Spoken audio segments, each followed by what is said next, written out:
Good morning, everybody. It's October 14, 2025, 9:01. Fairfield County Board. Alt. Bakken. Here. Bard. Barron. Here. Dents. Here. Crow. Present. Ducat. Yes. Geiger. Here. Grant. Hughes. Here. McGinnis. Munsterman. Perkinson. Here. Watts. Here. Whitlow. Here. Williams. Here. Mrs. Munsterman, please introduce our pastor for the invocation and the pledge of allegiance. Today we have Austin Henry. I met him at the airport fair this last summer, and when I found out he was a cancer diagnosis, we both leave from a county board. Good morning. My name is, as we said, Austin Hendry. I'm the counseling pastor for Trinity Church. We have locations in Watsika, Ashburn, and Goodwin, Indiana. My primary role is providing individual and group mental health and spiritual counseling for those in our church and community who have needs. I also provide assistance to members of our congregation and staff, such as helping people obtain benevolence funds, developing a prayer team, and many others. Let's begin with a little bit. Heavenly Father, I thank you for this day and all you've given us. I thank you for another day to praise and bless your name. Lord, we thank you for the ability to come before you and serve those in Iroquois County through this meeting and all the other ways that we serve your people. I pray for wisdom and guidance for those who are here today, that decisions would be made that would honor and glorify you. I pray for unity and integrity, make decisions that best align with your will and your ways. And for each person here, where things that are in their hearts, whether it's material needs, emotional needs, spiritual needs, whatever they may be, that your will be done in each person's lives. I pray that you would be with us as we go about our days, and that everything we say, think, intend, and do in Him would be bring us more like you, bring us closer to you, bring honor and glory to your name. God, I love you and praise you and ask and say all this in Jesus' name. Amen. Allegiance to the flag of the United States of America and to the republic for which it stands, one nation, under God, indivisible, with liberty and justice for all.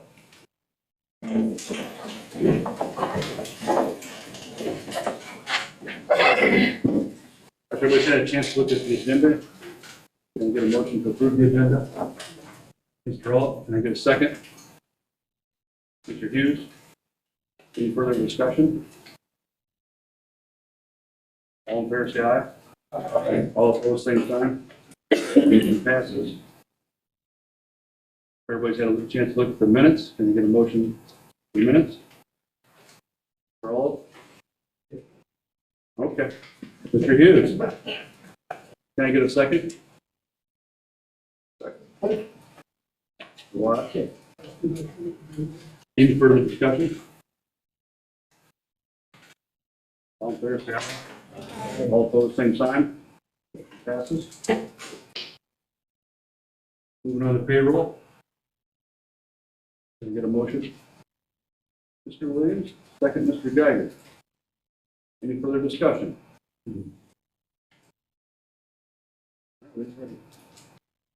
Bakken. Yes. Bard. Yes. Barron. Yes. Dents. Yes. Crow. Yes. Ducat. Yes. Geiger. Yes. Hughes. Yes. Munsterman. Perkinson. Yes. Watts. Yes. Whitlow. Yes. Williams. Yes. And Alt. Yes.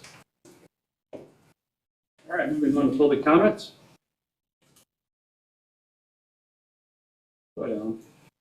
You mean the middle? You're good there. All right. Alan Harwood, I'm the Iroquois County engineer. Back in '23, when Joe Moore passed away, you guys reached out to Fort County and brought over Greg Perkinson to take over his acting role for Iroquois County. Greg is retiring at the end of the year, board has actually asked me to come over and do the same. I think some of the members of the board might have reached out to some of you guys, or I know Paul has been talked to and stuff too, just to see if it was something we would be on board with. I went to their highway committee meeting last Wednesday, just kind of more of a meet and greet, introduce myself to them. They haven't done anything yet resolution wise or proceeding wise. And then they came over to our meeting on Thursday, kind of the same thing, and I gave everyone some of the things that were agreed to and resolutions that were passed to kind of get an idea of what's going to be coming and if it's something we pursue. And then their board meeting was last night, and I think they just took a consensus vote around just to see if it's something they wanted to proceed with. Pass, but nothing's been proposed, no resolutions or anything else yet, so.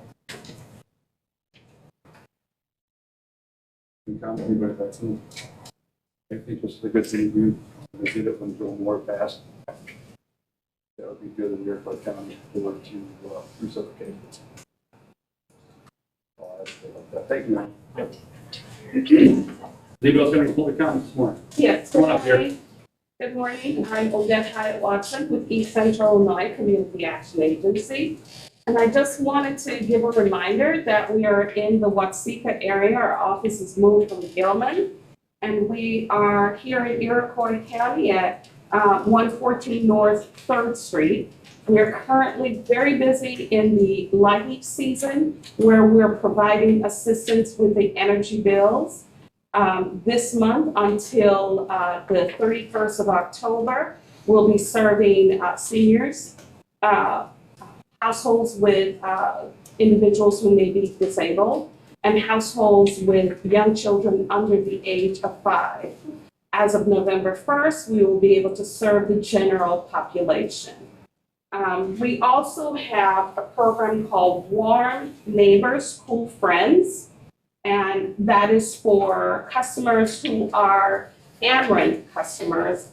And if they are not eligible for the Energy Bill Assistance Program, LIHEAP, they can also apply for that particular program to get assistance with energy bills.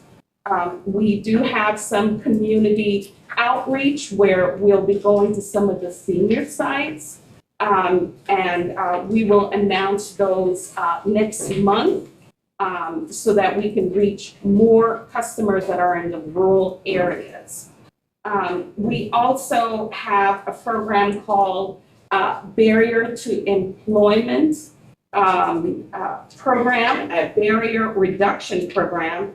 And this is where we have dollars that are available for income eligible families to help with rental assistance, to help with car repairs, and to help with going back to school and some tuition assistance. So what I have done, I've provided each of the board members a copy of the VOCA newsletter. This is what it looks like. I put it on your desk. And then I also put some copies in the hallway. And I thank you very much. Thank you. Any other public comments? Moving on to chairman comments that I spoke earlier. Thank you, Alan, for speaking public comment. Ford County.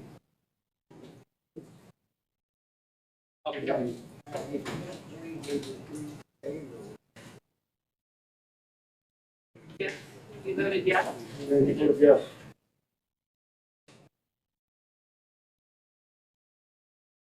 Very good, Rob. Ford County stepped up for us and continue to do the same thing, like I said earlier. Also, I heard rumors that with the solar farm in Gilman going up, there might be some votes against it today. But please remember, when you're voting against it, you could get us into a lawsuit if it does not pass, because it's stipulated how the state of Illinois has the law set up.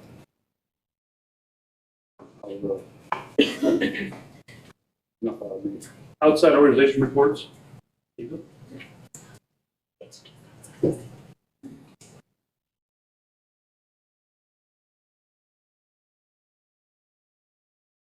Chairman, board members. I'm Angel Crawford with Arizona Economic Development, and here's the item news for October. The city of Watsika completes the Martin Avenue Road extension. We attended the Watsika Area Chamber of Commerce ribbon cutting ceremony that celebrated the completion of the Martin Avenue Road extension project. The event was attended by numerous key officials and stakeholders, including City of Watsika Mayor Paige Marcier, Alderman Donnie Miller, Terry Pence, and Justin Peterson, Public Works Director Ron Roser, Iroquois County Chairman Paul Camp, Watsika Area Chamber of Commerce Director Amanda Hibbs, Senior Engineer Keith Mullihan of Robertson Engineering, and many others. Mayor Marcier gave his thanks to former Mayor John Hawkins, John Martin K. Martin, and the whole Martin family for their vision of making this project happen. This infrastructure project represents a significant milestone for the city of Watsika, fulfilling a long-term goal of enhancing local transportation utility systems, funded in part by a $35 million, federal grant from the U.S. Department of Housing and Urban Development. The project included the installation of new water, wastewater, and storm drainage systems as a part of the road extension. The Martin Avenue extension is expected to ease traffic congestion, particularly during school hours, creating additional access routes. Beyond improving traffic flow, infrastructure upgrades lay the groundwork for future residential development, including high-income homes and duplexes. The key component of this project was the completion of the water and sewer main loops, which will help maintain consistent water pressure and improve emergency access throughout the area. This development marks an important step in Watsika's growth and commitment to infrastructure that supports community needs and long-term economic development. This project has been going on probably in the works, maybe 10 years. So this is a big accomplishment, and it does take time to make. United Migrant Opportunity Services, or UMOS program. Attention, agricultural business owners and farm workers. Are you a farm worker or a member of a farm worker family? Have you earned wages in agriculture within the last 2 years? The UMOS program can help you. Last month, I met with Celeste Longuco, career coach with UMOS. Celeste's office is based out of the Leo 167 office in Savoy and oversees the National Farm Workers Job Program, or NFJP, for Iroquois County. The NFJP program can help agricultural workers by providing guidance and support services for job placement and career development. Participants can receive financial support to cover expenses like tuition, housing, books, and transportation while attending training or college. For examples, some examples of professional trainings or certificates include precision agriculture technology and methods, farm machine and diesel mechanics, CDL truck driving licenses, welding certificates. In the spring of 2026, IF and UMOS will be hosting a luncheon learn for Iroquois County agricultural businesses to talk about the National Farm Workers Job Program. So be sure to look for that announcement. Share this information. If you have farm workers who would like to see if they can qualify, go to www.www.org/NFJP-application or call 800-279-8667. Get ready for some fall fun events in Iroquois County. Watsika Area Chamber of Commerce 2025 Christmas Light Show drive-thru. I spoke with Amanda Hibbs with Watsika Area Chamber of Commerce to give an update on how the 2025 Christmas Light Show drive-thru is coming along. She let me know that currently they have 22 displays, are still needing more displays. And they will be lighting up the Legion Park on November 28th after the Watsika Area Chamber of Commerce Christmas parade. The light show will run until January 2nd, 2026. The Chamber will be setting up displays at the beginning of November and really needs volunteers to help.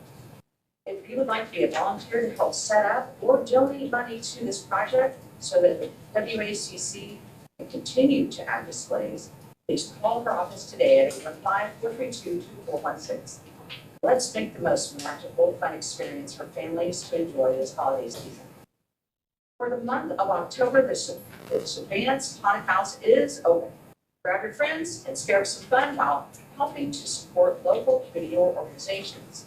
Open Fridays and Saturdays in October from 7 to 10. The cost is $10 per person. Children 13 and under must be accompanied by an adult, and concessions will be available.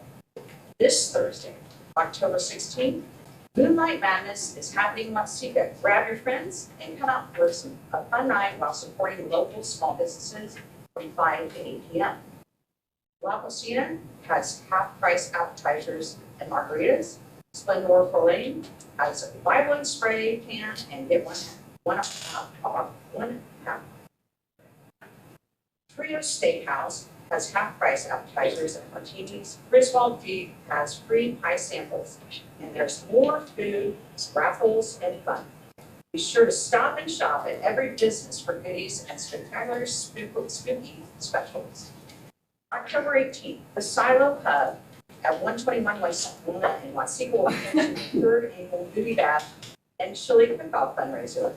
Enjoy a fun evening of pink with food, drinks, dancing, singing, games, auctions, and raffles while listening to a live performance of the Cherry Bomb Band. All proceeds to benefit the American Cancer Society. October 19th, the Long Branch in Red 10th Annual Sip and Shop will feature delicious food, crafts, local businesses, including the B&M Snack Shack, which is hot dogs, ice cream, and all pretty yummy. Big Fella's Mobile Cigar Lounge, and listen to the music with Justin and John Unplugged. Support the local 12U softball team with their parking fundraiser and Clifton Food Pantry with their canned dry goods fundraiser, and with all donations, including monetary. You get entered into a raffle for a $100 Long Branch gift card.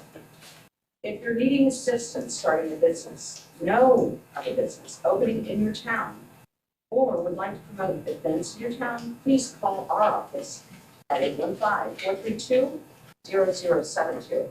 I will be sending this out to everyone, and also I'll be including this flyer. This is pretty important because it has a QR code, and this is how the UMOS program can be accessed. You can fill out the application there. Does anyone have any questions? Thank you. Moving on to management committee. Oh, I apologize really quickly. There's somebody here from United Way. All right, we're good.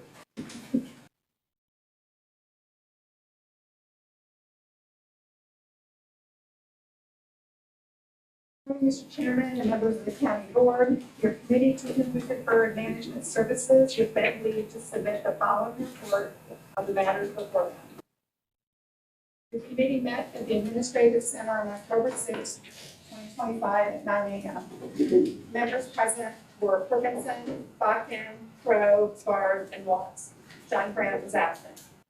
Also present, Finance Manager Jill Johnson, Maintenance Supervisor Chris Drake, County Clerk Brian Suber, ETS Director Eric Raymond, and County Board Member Charlie Hall. The meeting was called to order.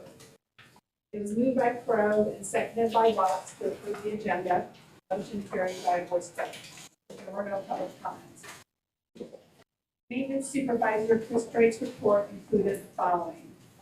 Drake has serviced all boilers for the building. The state fire marshal recommended Drake install a condensate line on the boilers at the courthouse and jail prior to their next recertification and inspection. A recent lightning strike at the jail caused damage to the door controllers, an internet switch, and the parking lot lights. All invoices for this incident have been submitted to insurance. The backflow preventers will receive their annual testing and recertification this month. Drake's Oak was Paul's mowing, and they plan to have one final mow for the season. Drake purchased 2 pallets of salt for the upcoming snow removal season. The hydraulic leak on the courthouse elevator has been fixed. Otis Elevator will be making a service visit today to address an issue with the door. They will keep the committee updated. Watts provided an update on the county farm stating work was done on a gas line between County Farm Road and Route 1, and only a small amount of beans were lost. Discussion was held on the use of the boardroom for a drainage workshop on December 15th from 8 until 10 a.m. County Clerk Green Super received a request via email from Patrick McFarland, who has created drainage maps paid for by the Circuit Clerk's office. Super provided the committee with a copy of the request as well as the meeting room use policy. Super stated she or a member of her staff will be available that morning to make sure they are stood up with access to the meeting room. Super also stated they will not be authorized to access any of our electronics. It was moved by Crowe and seconded by Watts to allow McFarland use of the county boardroom on December 15th from 8 to 10 a.m. for the drainage workshop. Roll call vote taken, motion carried. The committee reviewed the lease for legislative district office space with State Senator Chris Faulkner.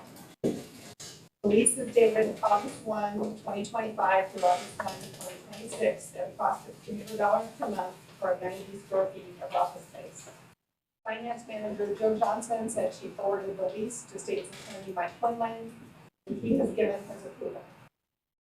The lease has also been reviewed by County Board Chair Joe. It was moved by Watts and seconded by Hopkins to approve the lease for legislative district office space. Senator Chris Faulkner dated August 1, 2025 through August 1, 2026 at a cost of $300 per month for 90 square feet of office space. A roll call vote was taken, motion carried. Perkinson provided an update on the sound system for the boardroom, stating the equipment has been ordered.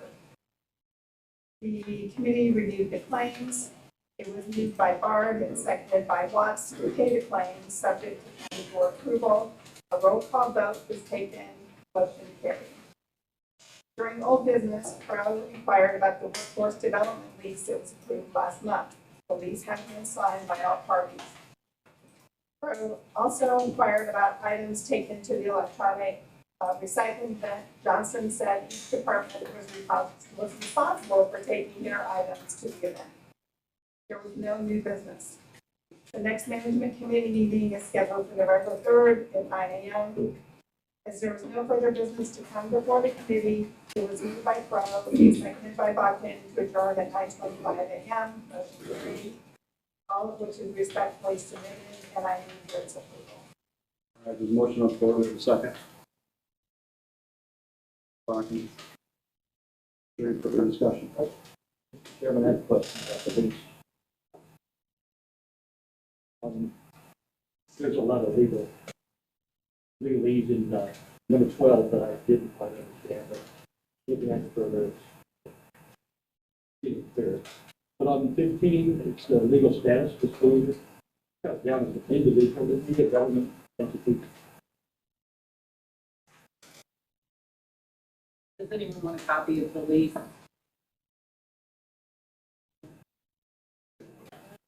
That's a small detail I have. Nobody's on the About number 15, page 3. And number 12, I was very confused on the legal lease part. But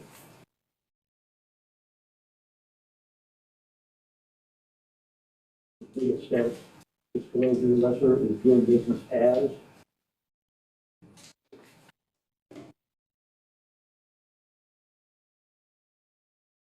I didn't $50 probably. You got it. It's a government law. He's not the government, he's Right. the representative of the government. Right. I thought this was mentioned in the meeting. I don't know if it was myself or Donna that made note of it. And then it was, I remember discussing that, but you might just review that. yeah, I was gonna say, I thought that was the determination that Quinlan had reviewed it and approved it, that we were okay. I thought it was. I thought it was done at the end of it, in the meeting itself, and then it was stated that Quinlan approved it, it must have been. Okay. That's what I recall. Thank you.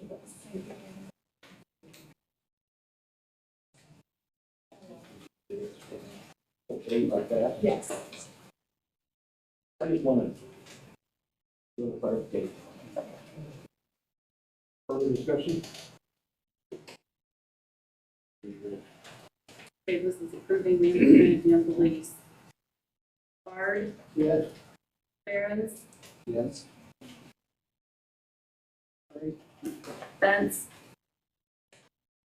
Yes. Crowe, Yes. Hucat, Yes. Geiger. Yes. Hughes. Yes. McGinnis, Yeah. Munsterman. Yes. Ferguson, Yes. Watts, Yes. Whitlow, Yes. Williams. Yes. Oh, Yes. Hawkins. Yes. All right, Finance IT Task Committee. Mr. Watts. Yes. Chairman and members of the county board, for the finance IT, with Bagley to submit the following report on the management report. The committee met at the administrator on October 6th, 2020, at 10:11 a.m. Members present, Lawrence, Geiger, all Blackman, and was absent. Also present, Finance Manager Jill Johnson, County Clerk Reed Studer, providing of assessments being again on ETS Director Eric Raymond, ICPHE Administrator Robin Allen, State Secretary Mike Whitman, State Supervisor Chris Drake, IEPA Director Andrew Crawford, Ginger Bowles, with the U.S. Call extension, Ireland Money with Government Insurance, and Rose with the area wide technologies. The meeting was called to order. It was moved by Geiger, second by Crowe to approve the agenda. Motion carried by Vice President. There were no public comments.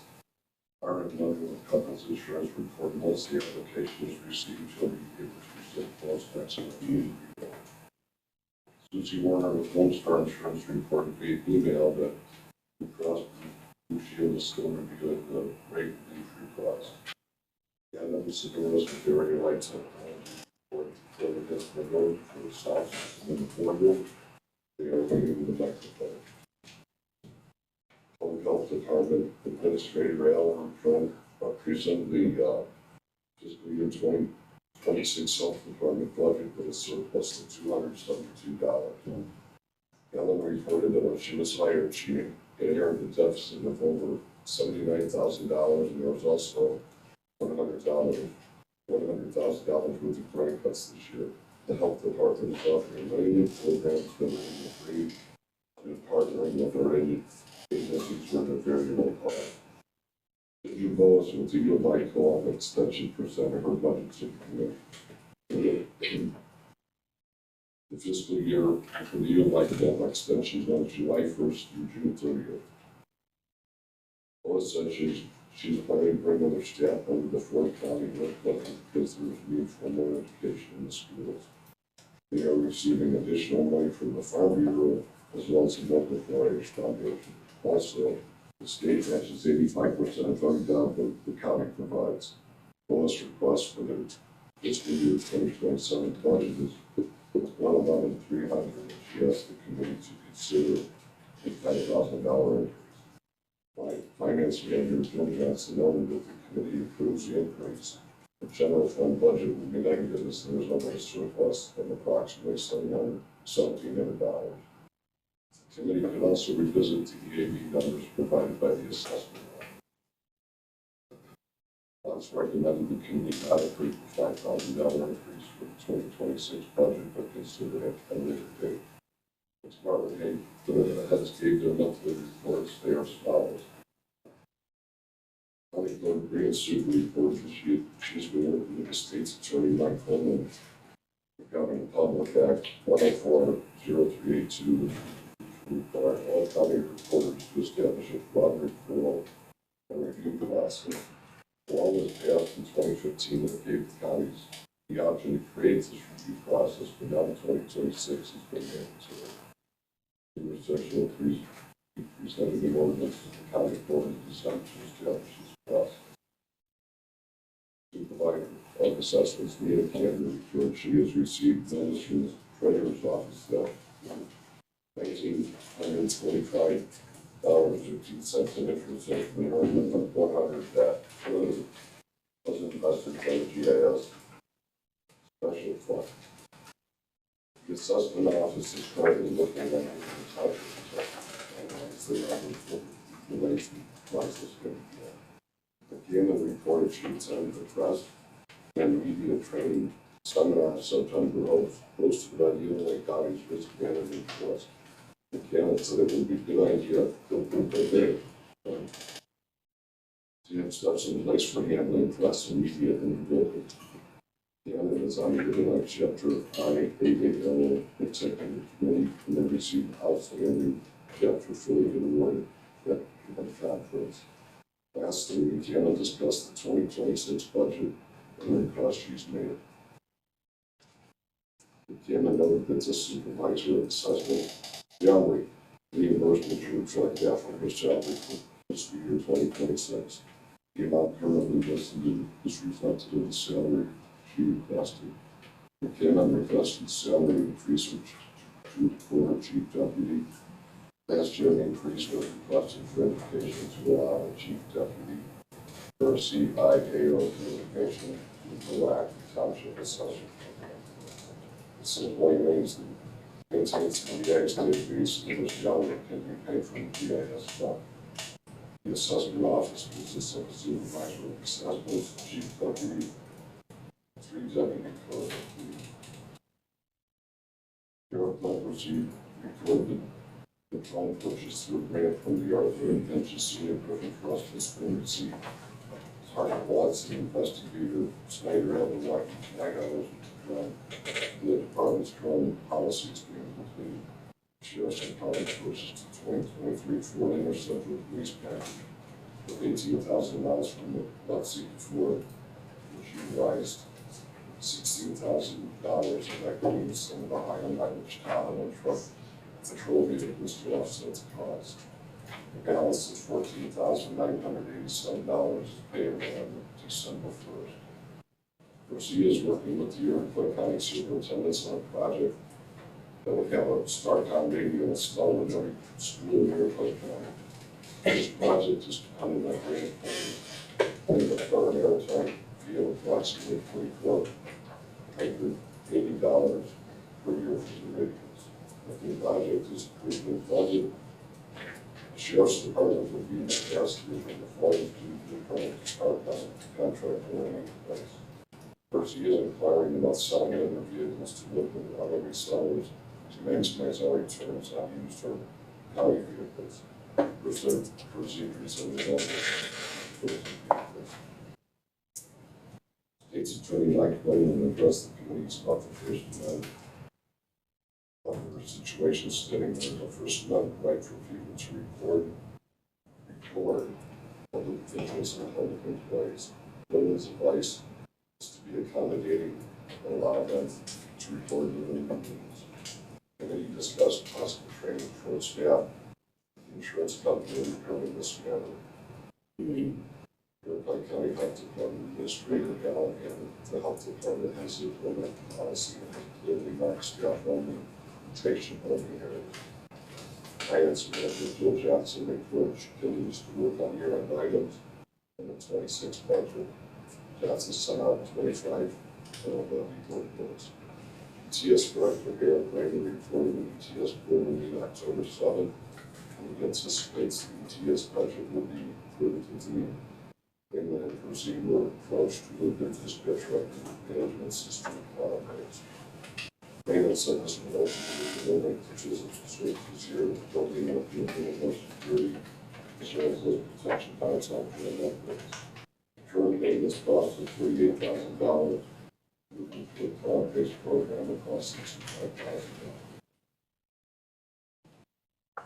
Payments are both not split 70-30 between the TSB and the sheriff's department. The TSB paid the $45,500 and the sheriff's department paid $19,500 for the first 3% increase for the next 2 years. Another contract is a 5% increase every year.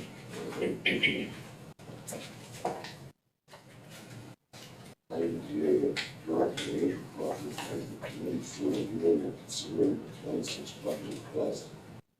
So resigned the monthly resolution was showing parts of sensitive review by JD Company by the county trustee.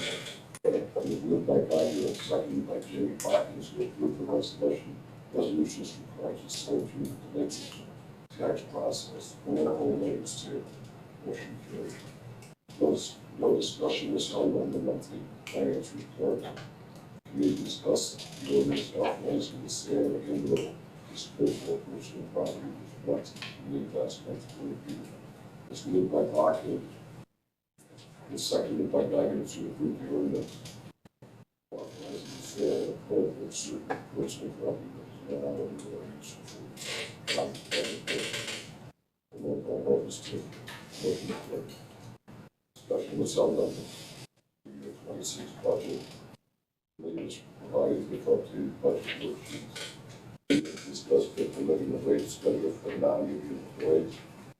Moved by Watts and seconded by Crowe to approve the 2026 budget forward to the county board. Roll call vote is taken. Iger, yes. Alto, yes. Crowe, yes. Watts, yes. Motion carried. Journal Finance Chairman comments. Committee reviewed claims was moved by Watts and seconded by Hawkins. Paid claims, subject to board approval. Roll call vote is taken. Motion carried. Go to business. Go to business. There was no further business. And for committee to that plan. Seconded by Geiger to adjourn another 22 account. Motion carried by voice vote. All which is please committee. No influence of that. All right, there's a motion on the floor. We have a second. Mr. Hughes. Any further discussions? Will we vote on the budget separately?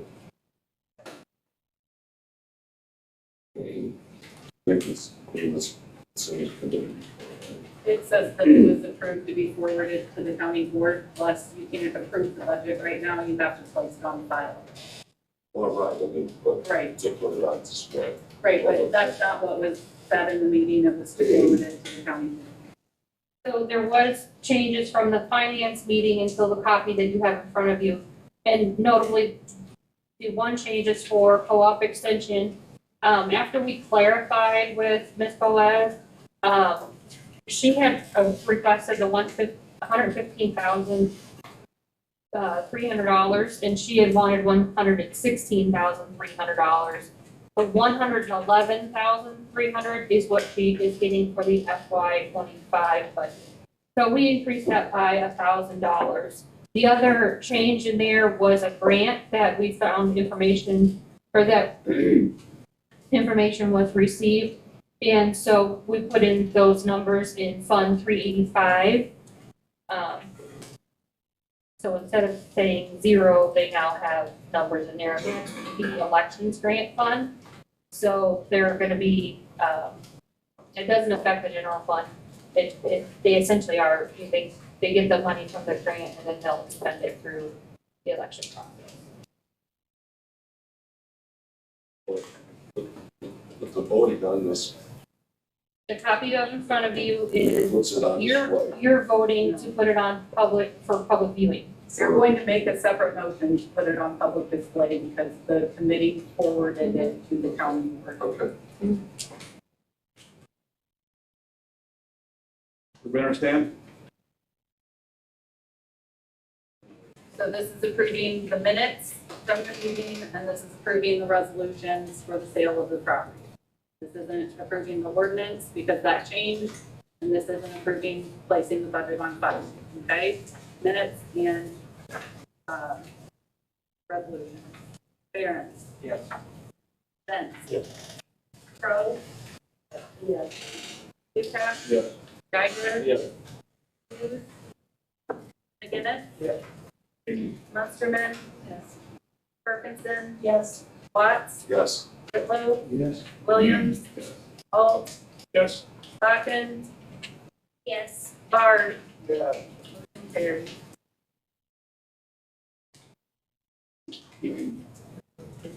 Okay, so the next thing you're gonna talk about is the ordinance for authorizing the sheriff to dispose of property.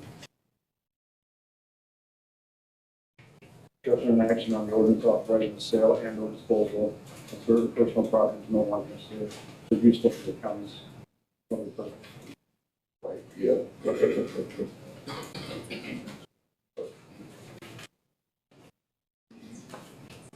We had a normal for us. Yeah. Appendix A for, exhibit A, and like, you would have to authorize every single, vehicle that he wanted to sell. And so, I think the sheriff would just be able to, sell the property in an ethical manner. So I don't know what the board wants to do with this, but the people that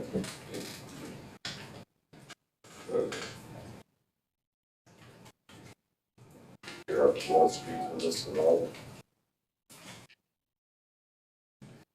The last meeting, the county highway was able to sell some trucks that they had. And I just wanted to make sure that it was on record that, it's the proper way for us to sell this truck.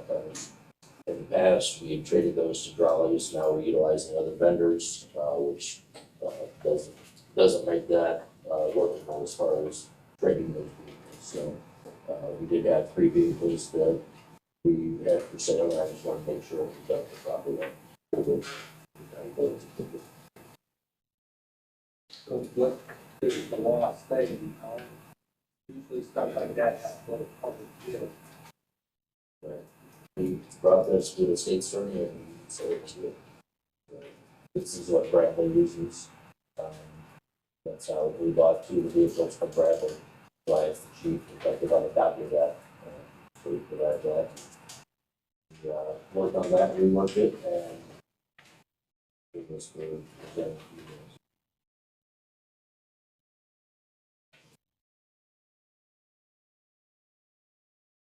This is a Just want to be certain that legally we aren't empowering any sheriff to sell the entire fleet to replace it.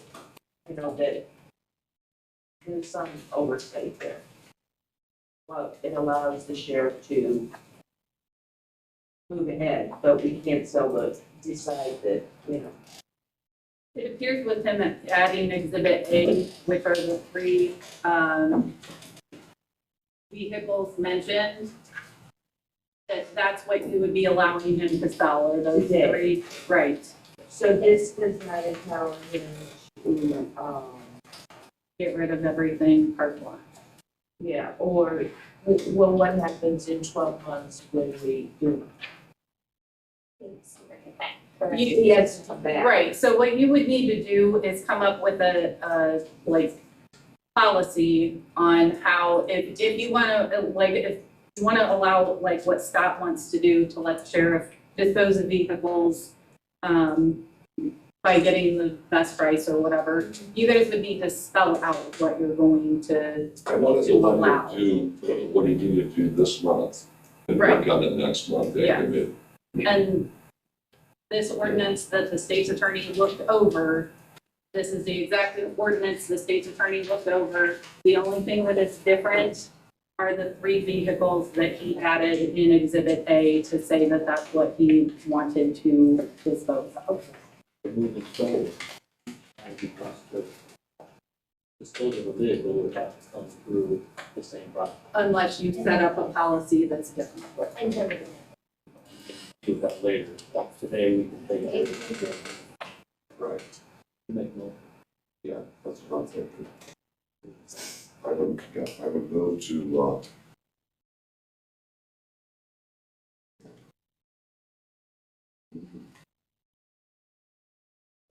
motion to approve the ordinance authorizing the sale and or disposal of certain personal property that is no longer useful or necessary for the county's public purpose. I have a motion on the floor, there's a second. Yeah, any further discussion?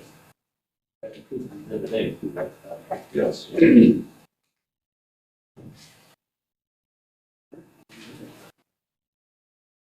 Spence? Yes. Rose? Ducat? Yes. Geiger? Yes. Hughes? Yes. McGinnis? Yes. Munsterman? Yes. Perkinson? Yes. Watts? Yes. Whitlow? Yes. Williams? Holt? Bakken? Yes. Bard? Yes. Barons? Yes.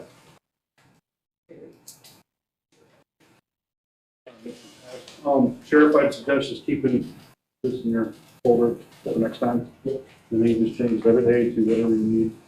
Needs to be sold, it's no longer any use to the county. Number 3, I'm sorry. Discussion and action on placing the FY 2026 budget and file for public inspection. Yes. I would move to approve the 2026 budget for that. Budget to propose to the county's book. We want to place them on file for public.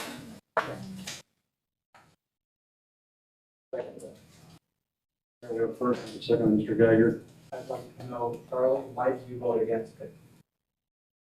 Why did you vote against this budget getting sent forward?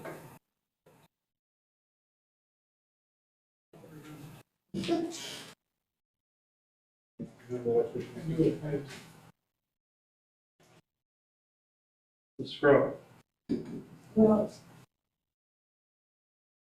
we are proposing to post a budget, a negative budget. And,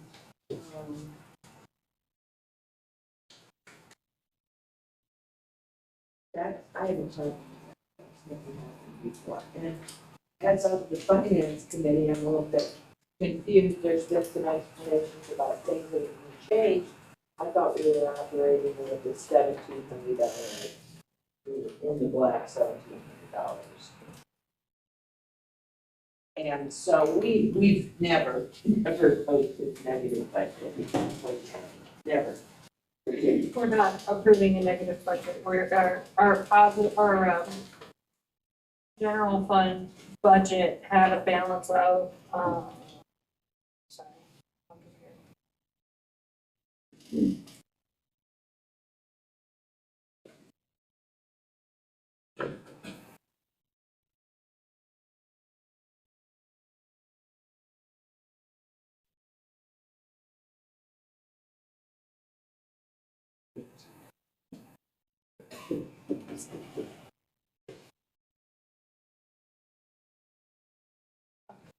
So our.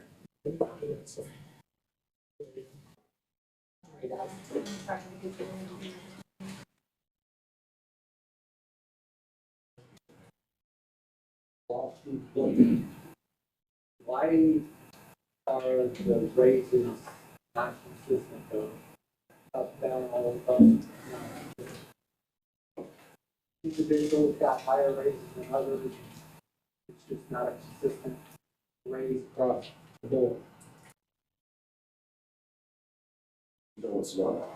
And that's been talked about, and I've talked about certain board members, I've talked with the chairman, and I think there's a want to approve some kind of a scale for the next time for all the employees, so everybody, not like a union's contract, but some kind of a schedule. So that there's not this discussion every year, you know, because you know what's happening every year. In the past, it was, this was the rate.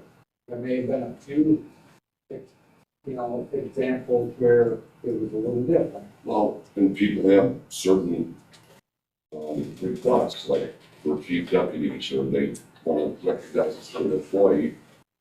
So it's not a one size fits all thing every time.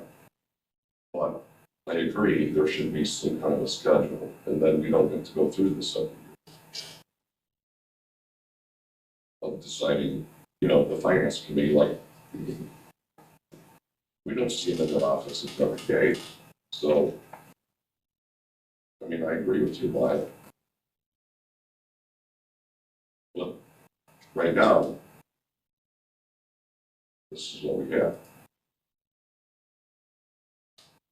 It's still trying to fix things, because it doesn't have to be posted. It needs to be posted, but it's not final until next month. So you guys, it's subject to change until. Right, that has to be posted for 15 days prior to. So the final.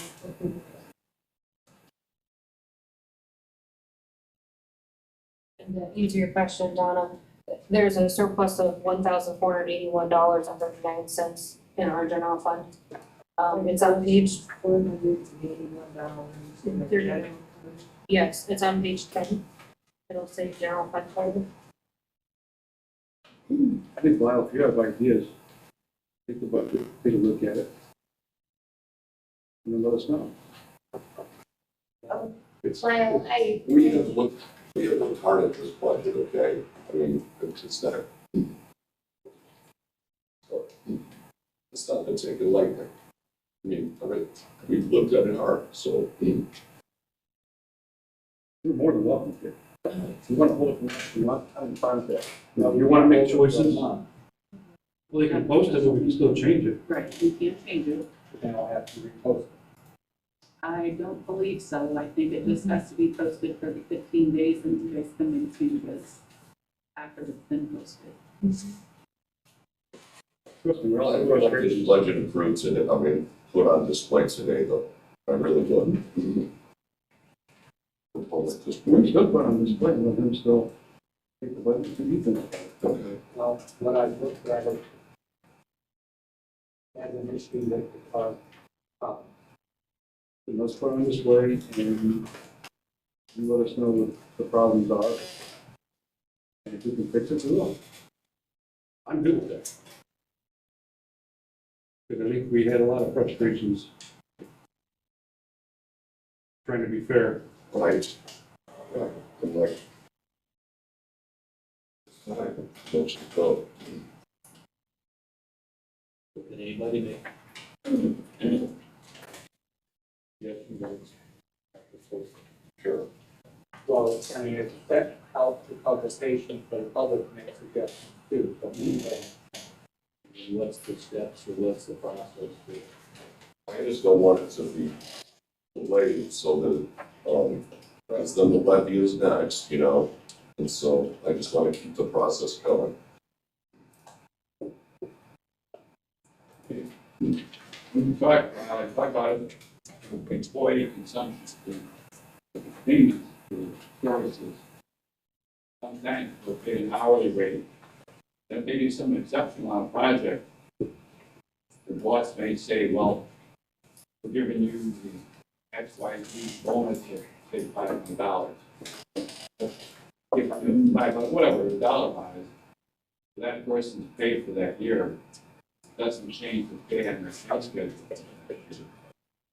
the bonus is the public employee. Part of it is the federal government does it.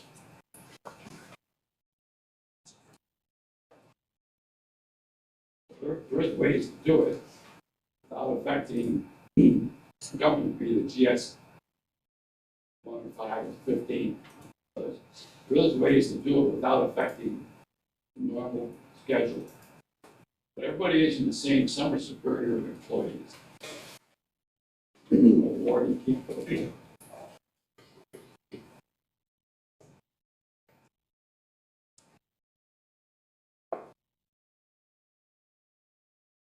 Close discussion. Please. So when I'm just thinking ahead to when we publish this for the public to review. And on the first 2 pages are the summary, the budgeted fund balance roll forward. And in the last 2 columns, there are several columns. It has our 26 net activity and then our estimated ending balance. So if I'm the public, I'm looking at that net activity 26, is that really our budget? And if so, it's a negative number. How do we reconcile that number to the fact that we're saying that our budget is balanced? Well, a lot of these funds, we're looking specifically at the general fund, and then we pay attention to the county funds. Some of these funds that are special funds, such as the automation funds, and I'm just looking real quick to see. For instance, your IMRF is a negative. The reason for that, and we've said this several times throughout the process, is our IMRF is fully funded. We have approximately, and I say approximately because I haven't seen trial balance sheet from the treasurer's office yet, since I think the last one I got was June. So $3.2 million is where we're at sitting in that fund. So that's a levied fund, and we are not gonna levy for more than what we need, which we haven't levied in that fund for a couple of years now because it has maintained that $3.2 to $3.5 million that we need to fully fund. So when you look at that overall negative number, I'm specifically talking about IMRF because it is showing a negative 251. We're just using some of the funds that we already have in lieu of continuing to levy for something that we really don't need at this time. So I wonder if there's a way to present this so we have the general fund separated, maybe subtotal to. Well, there it is. It says general fund 110, and there's your numbers. It says net activity in the positive of 1,481. It's also on page 10 that it's totaled together, and it shows your positive 1,481. The estimated ending balance, that's going to be, that's just what it is. It's an estimate because we don't know where interest rates are going to be or what unforeseeables are going to come up. So, I understand. I think it can help the presentation. Maybe we just have one more page in front of us that has general fund and the line items, and then just subtotal of all other funds, call them something, those are specific funds, whatever you want to call them.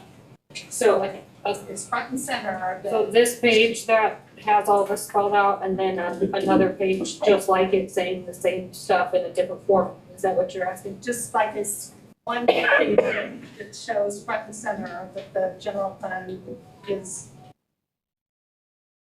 positive. Okay. What happens if you just move that balance sheet?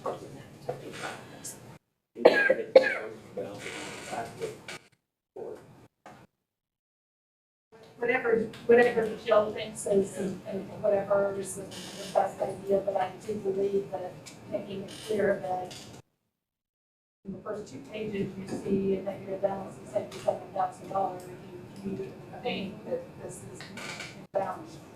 So we just have something that makes that headline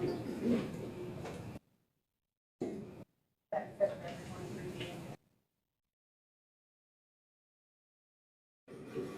What, Mr. Crowe? We're showing a negative 14,627. Page 1. Page 1.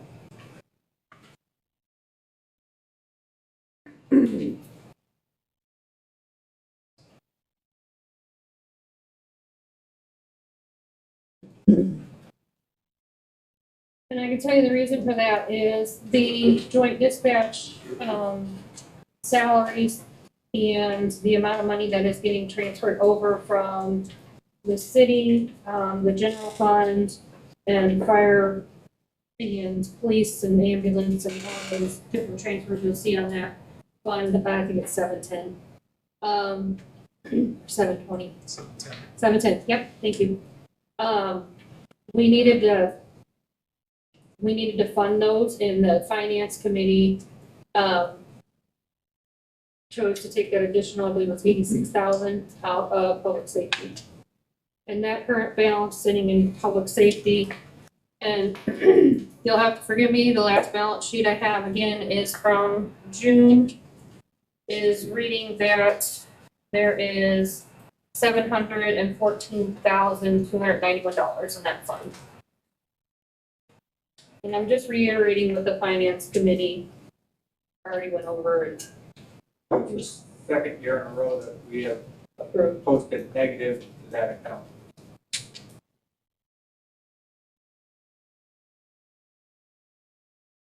And the balance sheet you said you have is from June, Mm-hmm. and that comes from, Treasurer's office.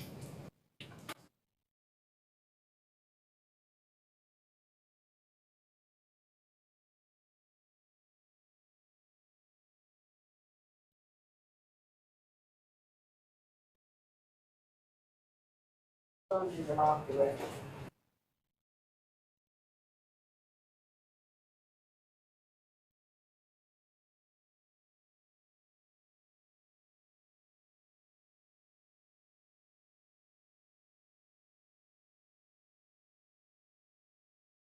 More comments?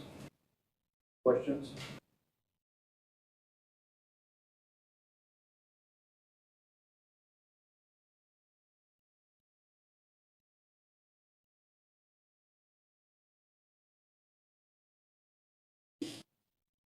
Is it reasonable to go back, have a meeting, and work on some of these things, or is there even any purpose to it? Is there anything to think? Probably the best thing to do is go ahead and approve this for publications or whatever you call it. But yeah, it needs to be worked on and it still can be worked on.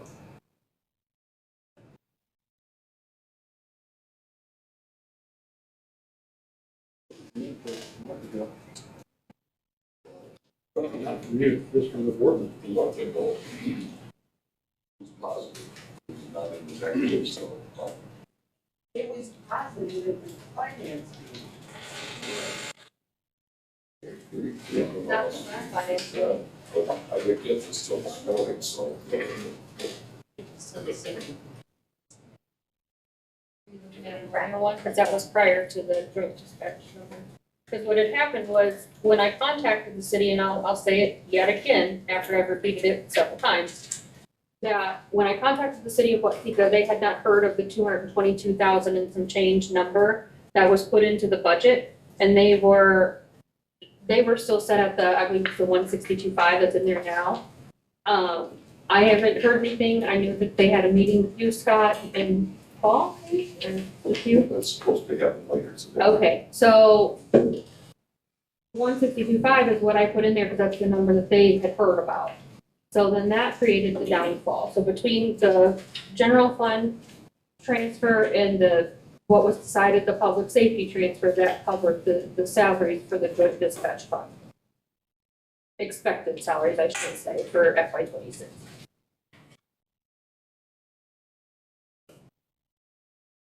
And you'll have to forgive me because this is the same stuff that I've been talking about for years now, and if not months, but just the kind of things that need to happen, these discussions need to happen in the committees. And we have. It's happened, and it's happened early. And like we're still in the place we're at right now, I'm not quite sure, but, and I know you wanna get money in the general fund to have a year of work of running the county, but like, there's money there. So, what is the negative number again? $77,000.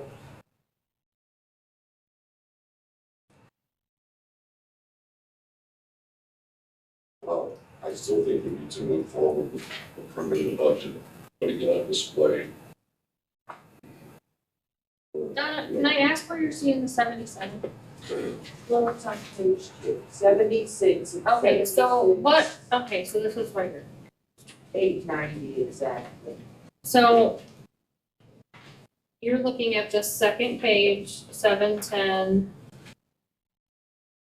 I guess I'm confused. 77, when are you looking at the 77? 76, Okay, so we've already explained that.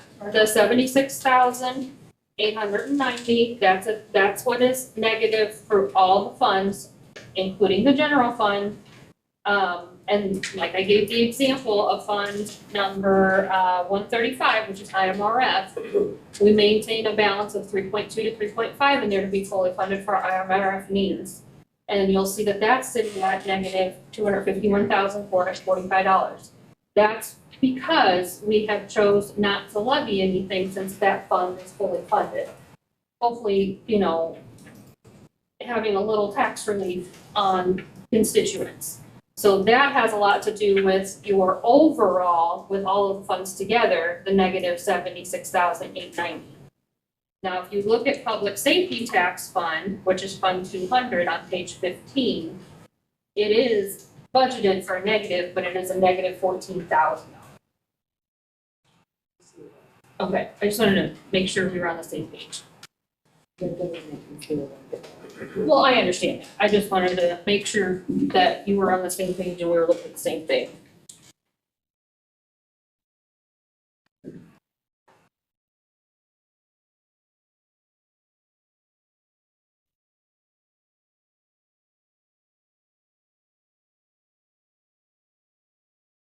Any other discussion?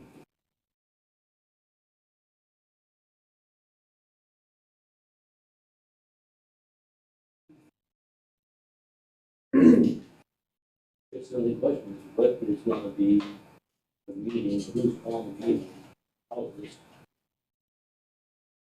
negotiation that take place, and it's to be today. Sounds like everybody wants to, so we wanna discuss. I guess the finance committee cast several balls. So I would invite them again, like, let's talk about it, it's committee. I mean, where else can you do it, right? Well, I'm gonna say that too, is that some things got changed outside the finance committee, or by people who aren't on the finance. And that might be their right, but then they need to come to the table to explain why, or somehow we need to get through this logjam of changes. I don't think it's been a secret. I mean, I have several emails going back that I provided you guys, the updated budgets with the updated page forms and the updated number for the general fund balance. So I'm not, making the specific, like I explained before, I explained the 385 fund and the Ginger Boaz with the cooperative extension, that misunderstanding, before you guys vote, or before obviously that you're voting on it for public viewing. But all the changes and everything, I guess I'm just, if you have a specific thing you want us, that you're saying, I mean, I've provided all that information several times too, and I have emails going back from until June, providing that information to you guys. I even provided a checklist of discussions for you guys to have during the meeting. So I guess I'm confused on what kind of It's like, decisions that you're speaking of that were not made or made behind closed doors. Any other discussion? All right, let's vote on getting this passed and go on new business. If you want to talk about setting a date for another meeting, we can have that discussion. I don't. I understand. When you're ready. Okay, so this is to place the FY 26 budget in file. Pro, Ducat, Yes. Geiger, yes. Grant, oh, I'm sorry, Hughes. Yes. McInnes, Yes. Musterman, Ferguson, yes, Watts, Yes. Whitlow, Yes. Williams, Yes. Alt, Yes. Bakken, Yes. Bard, Yeah. Barons, Yes. Spence, Yes.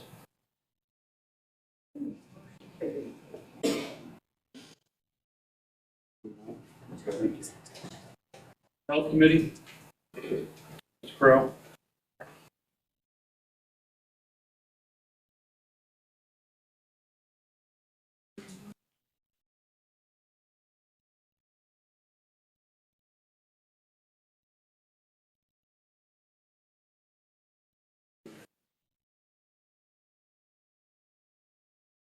Mr. Chairman, members of the county board, your committee to whom you referred help respectfully to submit the following report on matters before them.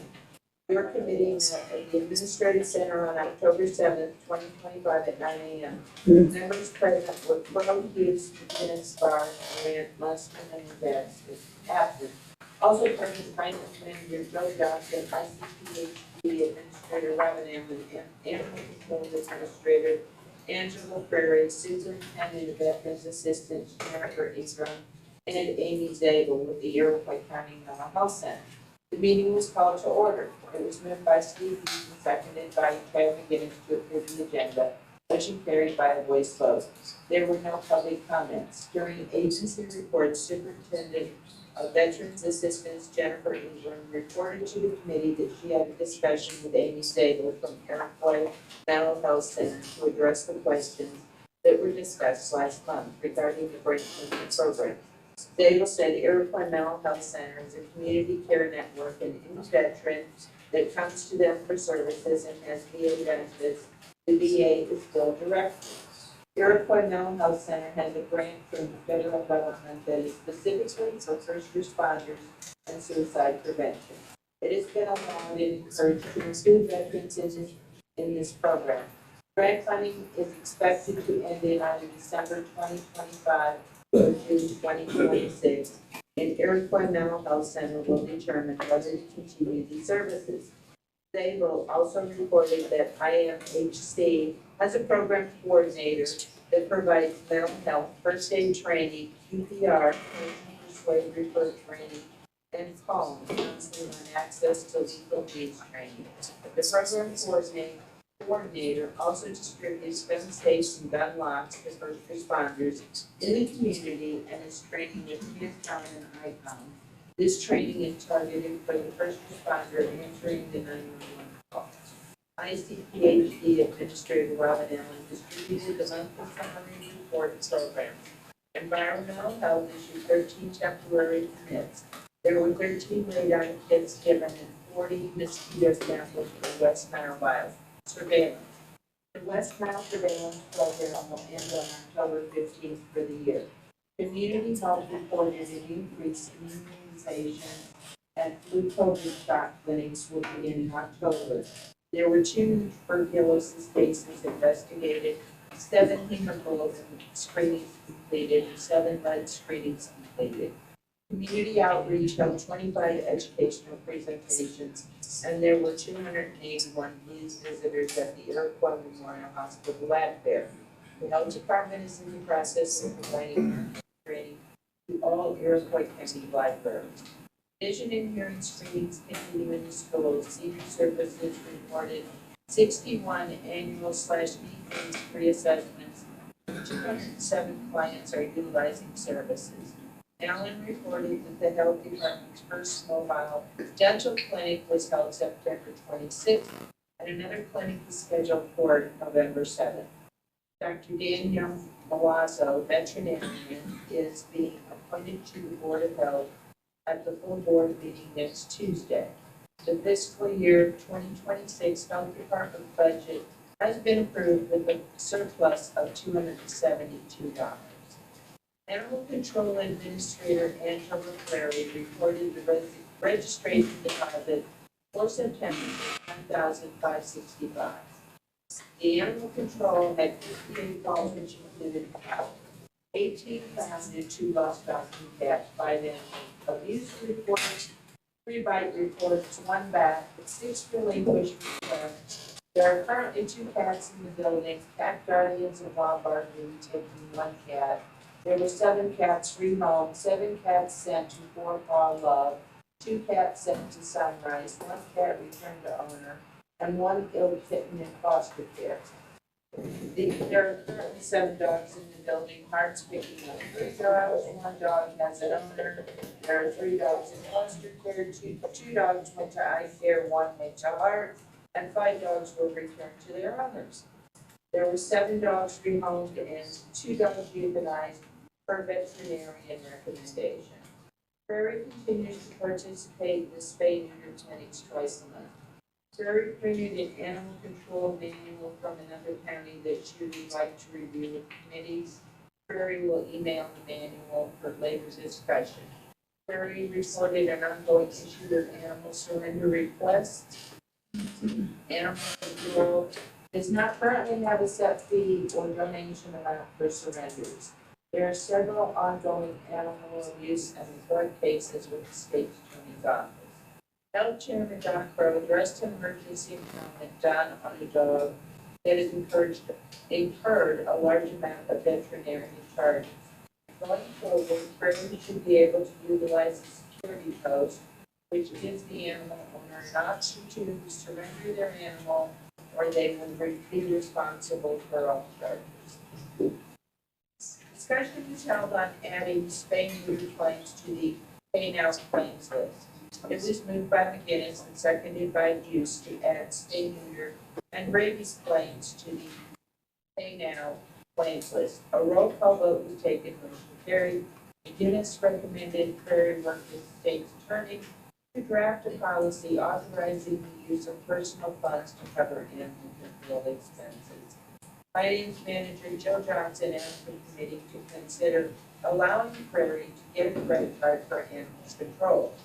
Previously, Prairie attempted to obtain a care credit card, but was declined due to being a governmental entity. Prairie will research credit cards for the department.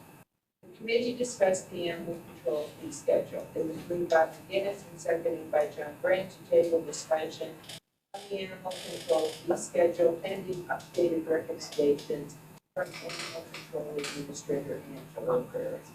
Motion carried by a voice vote. The committee also discussed implementing a background check policy and requiring valid automobile insurance as part of the hiring process. Johnson suggested the committee make the policy countywide rather than animal control specific, and sent to state's attorney Mike Gilman for approval. The matter will also be discussed with the policy and procedure committee. The committee held discussion on updating the intergovernmental agreements and department policies. Pro will send the intergovernmental agreements to Clinton for review. Prairie provided an update on the credit card debit card system, stating she is using Square for fee collection. The committee reviewed the claims that was moved by Roger Barnes, seconded by Grant to pay claims. Subject to your approval, a roll call was taken, motion carried. Pro noted there is a 9% remaining in the animal control budget until November 30th. There was no old business, there was no new business, as there was no further business come before the committee. It was moved by Grant, seconded by Hughes to adjourn to 10 a.m. Motion carried by a voice vote, all of which is respectfully submitted. And I look forward to adoption. Motion on the floor, we have a second. Mr. Barr. Any further discussion? Ducat, Yes. Geiger. Yes. Hughes. Yes. McGinnis. Yes. Musterman. Ferguson. Yes. Black. Yes. Whitwell. Williams. Alt. Goggin. Yes. Bard. Yes. Barron. Smith. Yes. Frozen. Yes. Motion carried. All right, planning and zoning committee, Mr. Geiger.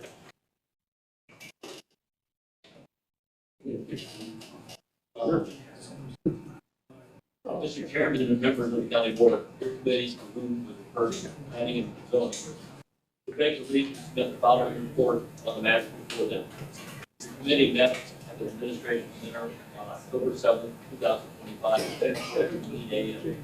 Members present were Doug Geiger, Kathy Perkinson, Steve Hughes, Roger Barr, Ken McGinnis, and Jed Whitman. Also present, Andrew Kite with Tyler Royster, Peter Riker with Eastern Mutual, Range One, Jamie Butcher, and Stephanie Sinclair with Sophie LLC, Brian Magnoni, and Stedman Fitzgerald, and Peter Candy with U.S. Solar, Ashton Murbach with Ranger Power, and County Board members Carly Alden and Donna Crowe. Meeting was called to order, was moved by Kathleen Perkinson, and seconded by Roger Barr to approve the agenda. Motion carried by a voice vote. During the public comments, Taylor Candy and Brian Benjamin, the U.S. Solar introduced themselves to the committee and are available for questions or comments on the projects they are making. Also during the public comments, Anita Reichert, our chief individual training station one, stated she is here to present the Lewis Creek, represent the Lewis Creek Solar Project. The committee reviewed the claims. Upon review, the committee removed claims payable to Holly Matthews in the amount of $6,361.50 and Jamie S. Atkinson in the amount of $12,644.89 for further review. It was removed by Perkinson, seconded by Steve Hughes, to pay the claims, to accept the claims to Holly Matthews in the amount of $6,061.50 and Jamie Atkinson in the amount of $12,644.18, subject to the county board approval. A roll call vote was taken, motion carried. There was no planning and zoning department report. Discussion was held on the Iroquois County text amendment application to designate temporary technological power and permission uses within agriculture A1 and building permit criteria. Planning and zoning Chairman Doug Geiger sent the committee a suggested application form that includes the requirements to have a temporary electrical power. Geiger reviewed the requirements, which include the following. Temporary electrical power is only allowed in agricultural A1 district. All towers must be set back at least 1.1 times the height of the tower from all parcel lines, including right-of-ways, as measured from the nearest point to the base of the tower. All towers are limited to a 3-year period from the date of construction, unless otherwise determined by the building administrator for an additional year. Building permit fees are set at $5,000 per tower per year. Each tower will need to complete a separate building application form. All towers and equipment shall be fully enclosed and secured by a fence with block and portals of the minimum height. Did provide scale site plans for the parcel with location of the proposed tower will be included with this application. It must include all real property within 2 times the proposed tower's height. Geiger also sent the committee the findings of fact from the ZBA hearing and their conditions. It was moved by Perkinson and by Joe Diplo to approve the text amendment for temporary meteorological power. A roll call vote was taken and motion carried. Discussion was held on the conditional use application of Commerce Street Solar. Geiger reported the application has been through the ZBA process and we emailed the committee with findings of fact and recommended conditions. Andrew Kite with Highland Royster reviewed the recommended conditions with the committee as follows. They wanted a change in term of the length of it from 40 years from 30 years. And then become including members. Stephanie Stankowski with Solage LLC addressed the condition stating that Ameren is already included member. This has not been asked of them with other projects. The committee agreed to change the term from 30 to 40 years. But we prefer the Soltage LLC to be mutually member. It was moved by Whitlow and seconded by Chad McGinnis to approve the conditional use application of Commerce Street Solar to construct and operate a commercial solar energy facility consisting of 28.95 acres and 5.0 megawatts AC in Douglas County, Iroquois County, Illinois. Parcel number 17-30-300-008, including conditions set forth by the zoning Board of Appeals, except the terms will increase from 30 to 40 years, subject to approval. The roll call vote was taken, motion carried. Discussion was held on the conditions application for U.S. Solar / USS Trial and Venus Solar LLCs to determine whether the applications are complete and ready for public hearing. Geiger said that the first initial application and fees for U.S. Solar were received in September. And it was forwarded to Scott Verbicki and Bill Clark Dietz and Andrew Kite with Kyle Freshman. Kyle explained the process, but an application was received, stating the application was forwarded to him and Verbicki for the initial review and then sent to the committee to determine if the application was complete and ready for the public hearing before the ZBA. The initial application had several deficiencies which were related to the applicant. The applicant has resubmitted an application, but there are still a few deficiencies. House Height suggested that these applications be revised before the committee sets a date for the public hearing. One of the deficiencies includes the drain tile investigation. Brian Mangione, with US Solar, addressed the committee regarding the drain tile concerns, stating the drain tile investigation reports from their engineers have been provided with their application. US Solar has also done their due diligence with the landowner. I said the ordinance requires that tiles related be identifying the location. This allows public to attend a meeting and address the drain tiles that may be unknown or not reported. Many suggested I continue to work with US Solar on our projects and schedule a special planning zoning committee meeting if necessary. An update was given on the Lewis Creek Solar Project. Scott and Vicky with Clark Eats is working with them on the drain tile drainage assessment. I has had conversations with their council about the conditions, and they have provided some proposed revisions on the conditions. The project is not ready to go back to the PA. Geiger updated the committee on other renewable energy matters, stating that additional applications have been received and for Vicky for their review. A special planning and zoning committee meeting can be held if necessary. Geiger provided an update on floodplain ordinance violations, stating that Vicky and Cameron continue to work together to remedy the violation. During the tax planning and zoning chairman comments, Geiger said he is possible to work with everyone about implementing the program this year and documents with them. There was no old business, there was no new business, as there was no further business to come before the committee.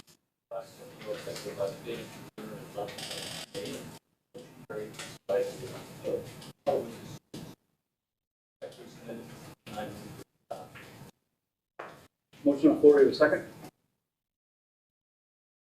What's up? Any further discussion? 30 years or 40 years? 40 years, I'm sorry, that was, okay, so the change here from 40 to 30 is the one thing. It's 30 to 40. Ferguson? I have the same question. Same answer, or?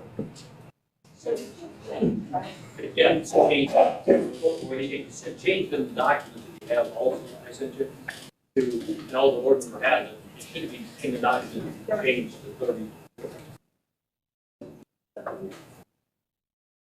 Any other further discussion? All right, I want to pull out, the 30 to 40 years. We'll do a separate vote on that. And then the reasoning behind moving it 30 to 40 years. Okay, hang on a minute, just pulling out what they're, and starting on discussion with held. Yeah, probably discussion of some change application, and then all the way down to the motion carried. Okay. So we're on the second page of the report, where it says discussion was held on the conditional use application on Commerce Street Solar, going all the way down to motion carried. Main discussions about why we're going from 30 years to 40 years. So that was you making a motion Yes. to remove it. Do I have a second? Ms. Bakken? I'm confused on the motion. Motion just to pull out from discussion that's being held on the conditions of the application. And the reason being is, why we're going 30 or 40 years. So that is pulled out. Isn't already separated out this item B on the agenda? It isn't, it's part of the report. Item B on the agenda is part of the report. Sure. I can do that, but it would probably. Well, Can I, No, just leave it. Okay, thank you. For the second. Okay, I appreciate it. Oh, thank you. Okay, so, we're gonna vote on that removing. Let's get the vote here first, and then we can conversation about Julie. Okay, so this is removing those two paragraphs from the report for separate consideration. Any further discussion? Yes means, that we'll pull it out, and no means you want to leave it in. So it would just be voted on separately. Approving the minutes without that. You're not approving the minutes without, you're removing those paragraphs right now. Okay. Hughes? Yes. McGinnis? Yes. Westerman? Yes. Ferguson? Yes. Watts? Yes. Whitlow? Yes. Williams? Yes. Holt? Stockton? Yes. Barb? Yes. Barron? Yes. Benz? Yes. Crowe? Yes. Ducat? Yes. Geiger? Yes. All right, so we have discussion on it. A couple questions on. Let's start with, what we're at right now, not Julie, but with the discussion on why we're pulling it out. And why was it moved from 30 to 40 years? I asked, the Stephanie, representatives. can you find, go ahead. Hi, Stephanie Sinkowski with the Gage. The reason that we wanted to increase the timeline to 40 years is because that aligns with the lease that we have on our land. The land is, has a minimum lease term of 25 years and a maximum of 40 years. So we wanted to align the permit with the maximum timeline of the lease. Our ordinance has inspections, but they're already managed, so we can watch, work with them, make sure that there's no. So for the inspections, because you're moving this, what setup do you have for inspections to be done then? Is there during? Not by, 40-year inspection like that, it's by every 3 years. Okay. Or by a time line of inspection. So they'll remain ongoing for this 20, 30, or 40 years. Let's clarify, that's all I need. Ray had a question. Ray had a question about Julie. Julie. In the same paragraphs I took out? No, it's below it. Let's go ahead and get through this and we'll talk about it. It is in the paragraph? It's in the paragraph, go ahead, right? Okay. Julie was funded about before they dig. It's funded by the utility companies. If your place has to get it, who has to come out, they send a ticket to the various utilities. So Ameren accepts responsibility for any tickets for this project. That the low voltage would need to be a member of Julie. Well, technically, I see where you're coming from, but actually is the voltage will come from the panels. They'll go over to a transformer simply, and then it'll be in Ameren's possession. But while it's on the property, Ameren effectively. no, Ameren's not Solely really by contract for the Jews. Sorry. Ameren sole beneficiary. No, they don't have to be because we have to change. Ameren has some utilities. There's going to be approximately. Do they sole excess stuff to your entire, can you sell it to any other provider? No, we are selling to Ameren. And through their Only community. Ameren. That's correct. If that's true, otherwise, What's and the only cost you on Julie would be if somebody has to mark things, so it's not a significant problem for the company. Exactly. So Ameren owns a portion of the utilities, but once it's within the private fenced area, Soltage would own the Okay, utilities. then they need to get Julie.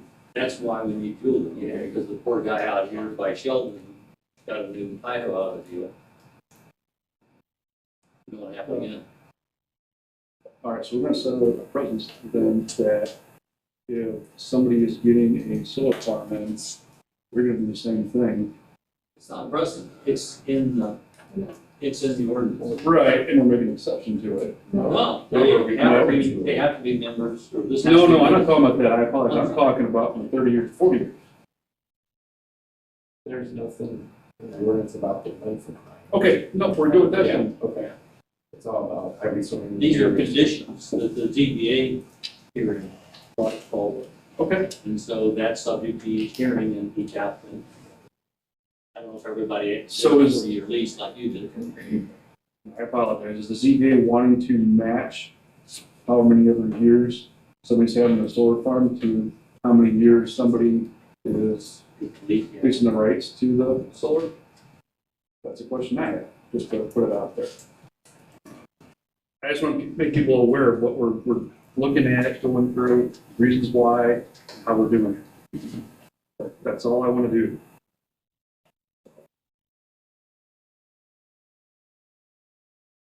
That's all I have. Anybody else have anything else? So, a yes vote is. What do you want to do with those paragraphs that you removed? I can accept it to, make a motion to accept it.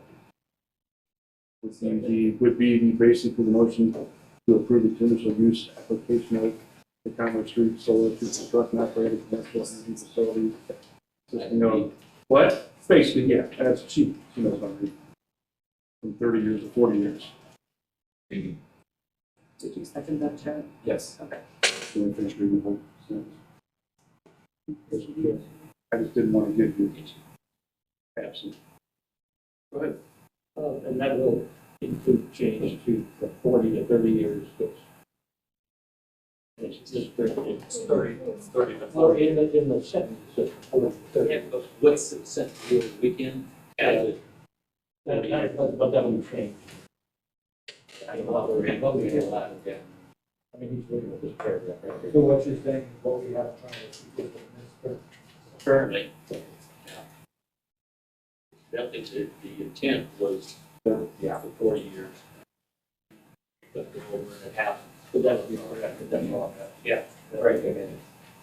So the bullet point in the minutes is going from 30 years to 40 years. And nothing else is changing anywhere else in that paragraph. And you move to approve the paragraph as they're written? Yes. And the second by Chad.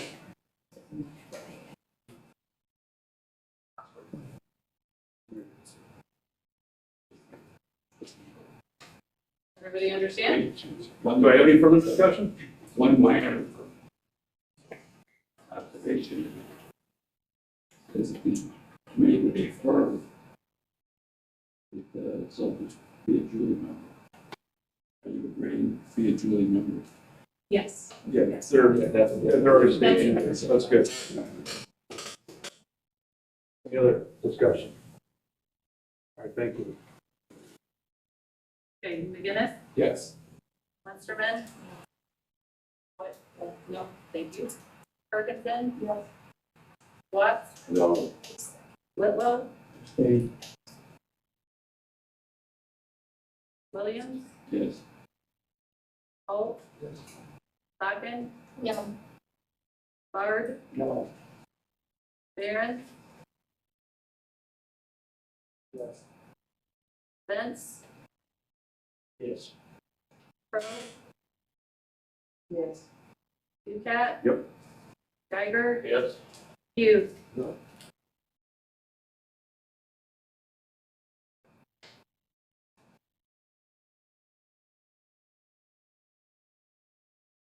Motion carried 9-5 with 1 abstention. All right, thank you.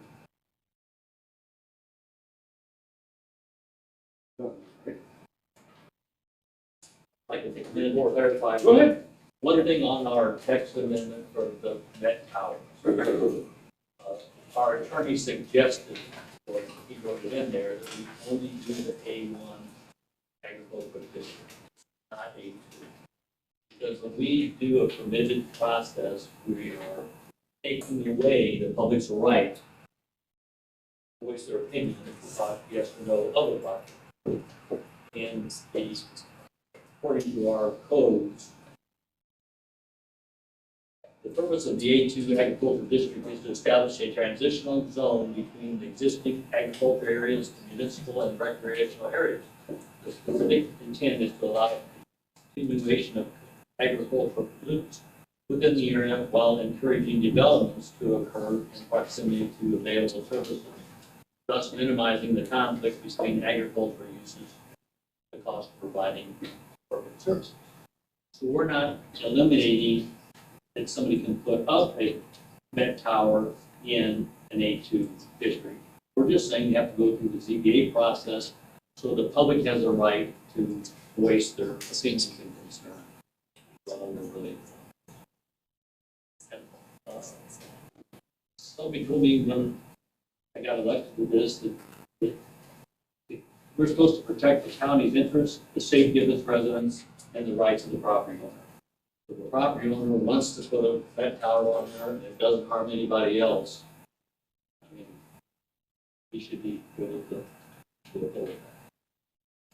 Thank you. Thank you, Doug. Moving on to different public safety. What about balance for the planning and zoning committees? Oh, I apologize. Are you ready to do that? please. Okay, this is for the balance of the planning and zoning committee report. Munsterman? You're voting on the report. Are you good? Yes? No. Robinson? Yes. Watts? Yes. Whitlow? Yes. Williams? Paul? Bakken? Yes. Bard? Barron? Yeah. Bench? Yes. Crowe? Ducat? Yes. Geiger? Yes. Hughes? No. And McGinnis? Yes. Okay, motion carried. Now we can move on.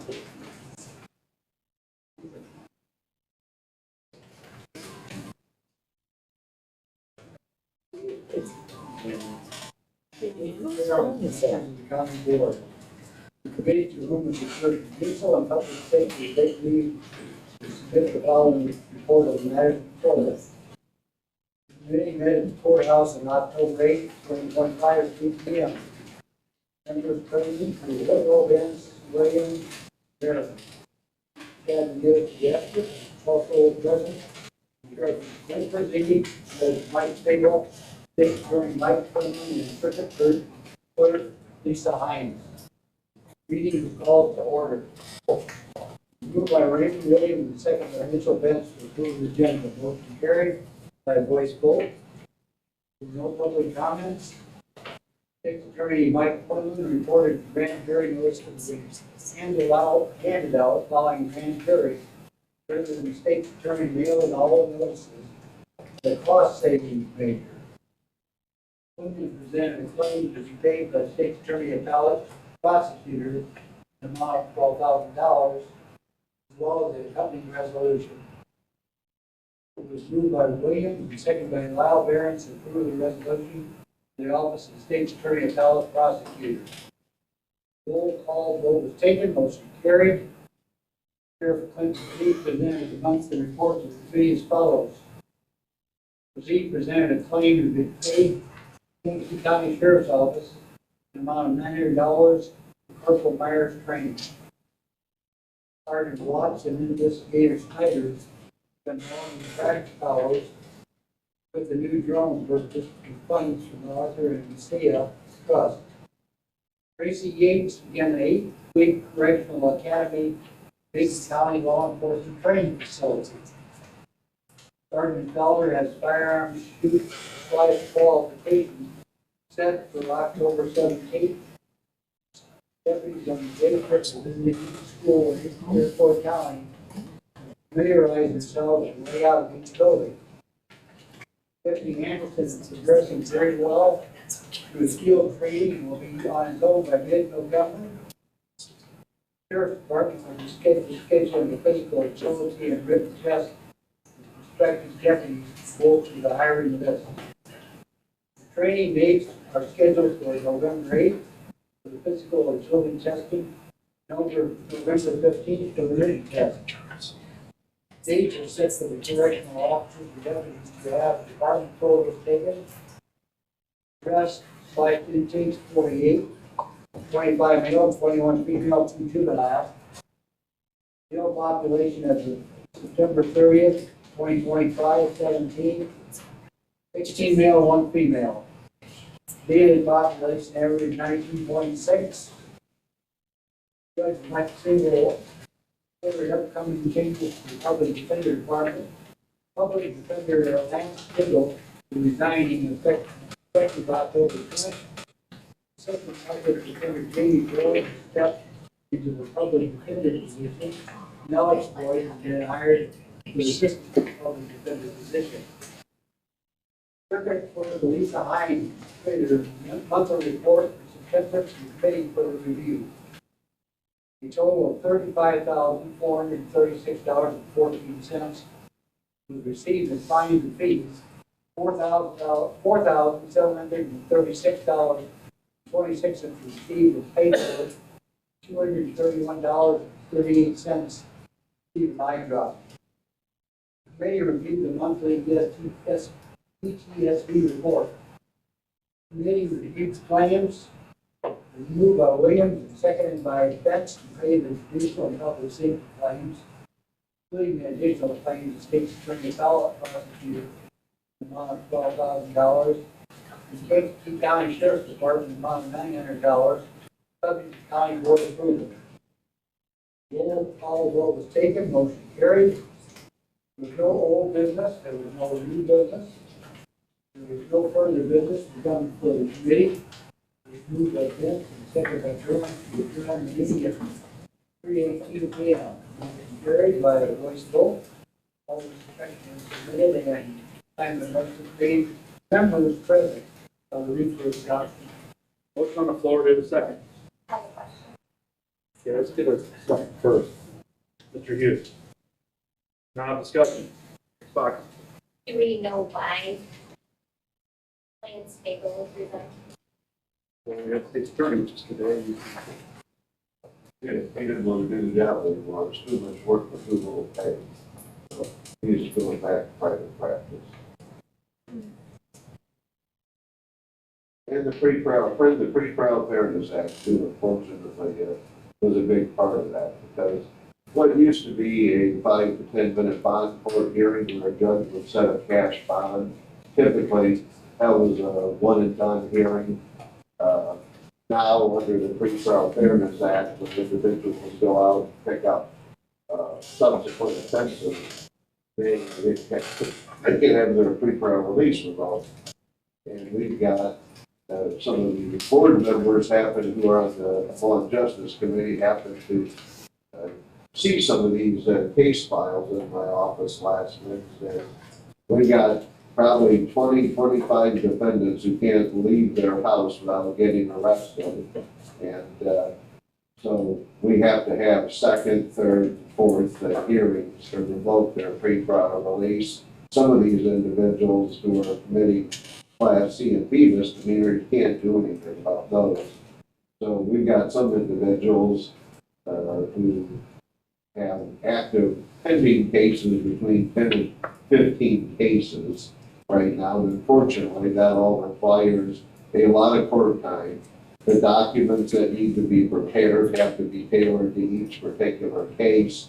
And then it's getting the public defender, someone from my office there, and finding the court time to do it. And that is unfortunately added even more time and resources. Mr. Cagle, unfortunately, was often the one having to drive in here and step up on these hearings or here on Zoom, so.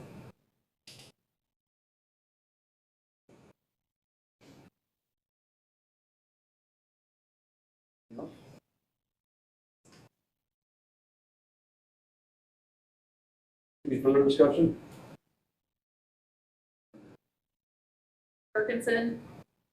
Yes. Watts? Yes. Whitlow? Yes. Williams? Holt?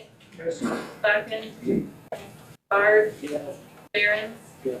Bent? Yes. Crowe? Yes. Ducat? Yes. Geiger? Yes. Hughes? Yes. McGinnis? Yes. Munsterman?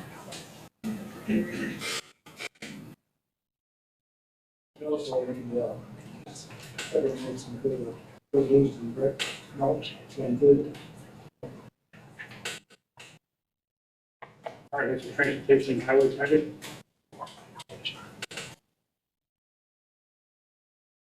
Well, Mrs. Buck.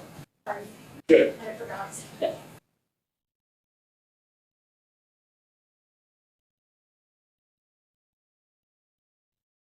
Mr. Chairman and members of the county board, your committee to promote the transportation and highway would vaguely submit the following report on the matters before them.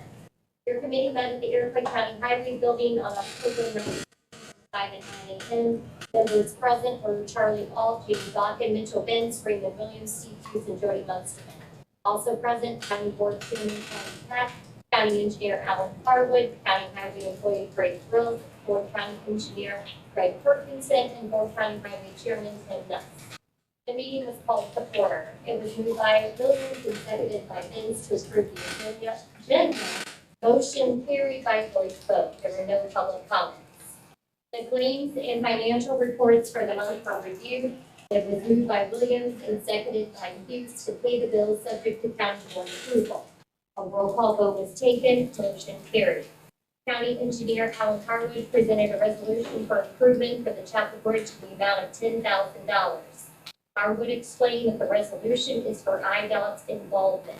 It was moved by Williams and seconded by Benz to approve the resolution for improvement for Chapel Bridge 20-00257-00-BR in the amount of $10,000. A roll call vote was taken. Motion carried. Harwood provided an update stating 2 Ford F-250s had been purchased. Both trucks will need a toolbox, lights, and radios installed. Harwood is estimating the cost of the installation to total approximately $5,000. Harwood also provided an update on the plow truck for backup, stating the title and license plates had been received and a front plow and radio needed to be installed. Discussion was held on Harwood acting as the Fulton County engineer upon Greg Perkinson's retirement at the end of the year. No action is needed at this time. Perkinson said he will begin forms within the next month in Ford County. IDOT is waiting on approval from both county boards before they offer their approval. The Ford County Board meets next Monday at 6 p.m. will be taking action on the matter. During old business, County Board Chairman Paul Pat reminded committee members that motions need to be stated in full. And there is no further business to come before the committee. It was moved by Jamie Hoffman and seconded by Hughes to adjourn the meeting at 9:23 a.m. Motion carried by a voice vote. All of which is respectfully submitted, and I ask the roll call. The motion on the floor is a second. Whitlow. Any further discussion? Carol? Mr. Harwood, Yes. the resolution is for the $10,000 for Chapel Bridge, $10,000 for IDOT's involvement. Yes. What is that exactly? If I don't ask for MFT money, then it is all our money going to the consultant. They feel a lot safer knowing IDOT backs it. I don't plan on paying a dime out of MFT, but if I don't ask for the resolution, then the standard of design and stuff doesn't go to IDOT. They won't sign off on the agreement I already sent to them, and they won't have to. It'll just be sold. $10,000. It won't cost anything. I'm an owner. I don't plan on paying it, but if I don't have a fund that gets IDOT involved, they won't be involved and won't sign it. And it might drop Hutchison Engineering from wanting to do it if they don't have like their involvement on it, and rubber stamp on the approval. Okay, So, Any further discussion? Watts, Yes. Whitlow, Yes. Williams, Yes. Holt, Balkin, Yes. Bard, Yes. Barron, Yes. Benz, Yes. Crouch, yes, Hudak, Yep. Geiger, Yes. Hughes, Yes. Guinness, Yes. Munsterman, and Ferguson. yes. Motion carried. All right, policy and procedure, Mr. Watts. Mr. Chairman and members of the county board, committee to policy and procedure, that makes us following the at the Administrative Center on October 9, 2025 at 10:02 a.m. Members present, County Board Chairman Paul Ducat, Watts, Geiger, Alt, and Winlow. County Coroner, Anthony Ferguson, Rath, also present, Finance Manager Joe Johnson, County Clerk Brian Stuber, County Board Member Jamie Bach, and Mitchell Betts. The meeting was called to order. It was moved by Jed Whitwell and seconded by Doug Geiger to approve the agenda. Motion carried by voice vote. Committee reviewed the monthly EMA report provided by EMA Director Scott Anderson. Committee chairs gave the monthly reports. Finance Chairman Watts reported that the Finance Committee received their budget presentations. Committee approved resolutions for parcels flowing through the income tax process. Committee also approved an ordinance for disposal. Like I said, there are questions regarding the contract. Contact the Sheriff Clint proceed to ordinance refers to Exhibit A, which would list the items being disposed of. Lot said he would like proceed to have the authority to dispose of vehicles as he sees fit. Lastly, Lot reported that the Finance Committee discussed and approved the fiscal year 26 budget. Management Vice Chairman Jamie Bakken reported the committee received a monthly maintenance report from maintenance supervisor Chris Drake. Watts provided the committee with an update on the county farm. The committee approved the request to hold a drainage workshop in the boardroom and affirmed the use for office space for State Senator Chris Balkin. An update was received on the sound system for the boardroom. Highway Chairman Charlie Ott recalled that the report the committee reviewed and approved the monthly claims. The resolution for improvement on the Chapman Bridge was approved in the amount of $10,000. County Engineer Alan Highway provided an update on the vehicles recently purchased for the highway department. The committee also discussed Harvard temporarily acting as Fort County Engineer upon Greg Perkinson's retirement. Additional Chairman Jed Whitwell reported the committee received their monthly reports from department heads, staffing changes within the public defender department within the board. Planning and zoning, Chairman Doug Geiger reported the committee approved the text amendment to allow zoning administrators to issue a building permit for a temporary meteorological tower. The committee also took action on the Commerce Street solar application. The committee discussed and rejected 2 additional applications that were submitted as they are not complete. An update was given on the Lewis Creek solar project. Pending approval of the Commerce Street solar project, there will be 4 approved additional use permits issued and 4 additional pending projects. The committee rejected 2 claims that were presented for payment pending further review. An update was given on the floodplain ordinance violation. The Health Committee received outside agency reports from Airplane Mental Health Center and Veterans Assistance. Monthly reports were received from Airplane Public Health Department and Animal Control. The committee continues to work on the animal control fee schedule and the governmental agreements and department policy. There were no chairman comments.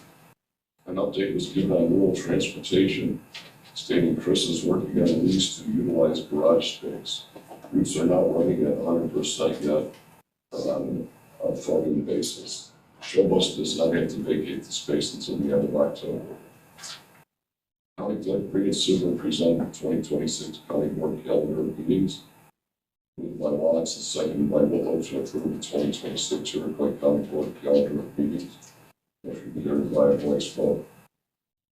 Stuber presented the 2026 Iroquois County holiday schedule. It was moved by Geiger and seconded by Watts to approve the 2026 Iroquois County holiday schedule. Motion carried by a voice vote. Appointments will be made at the county board meeting. Correspondence will be distributed to the committee for review. The committee reviewed claims. It was moved by Watts and seconded by Whitman to pay the claims, subject to county board approval. Roll call vote was taken. Motion carried.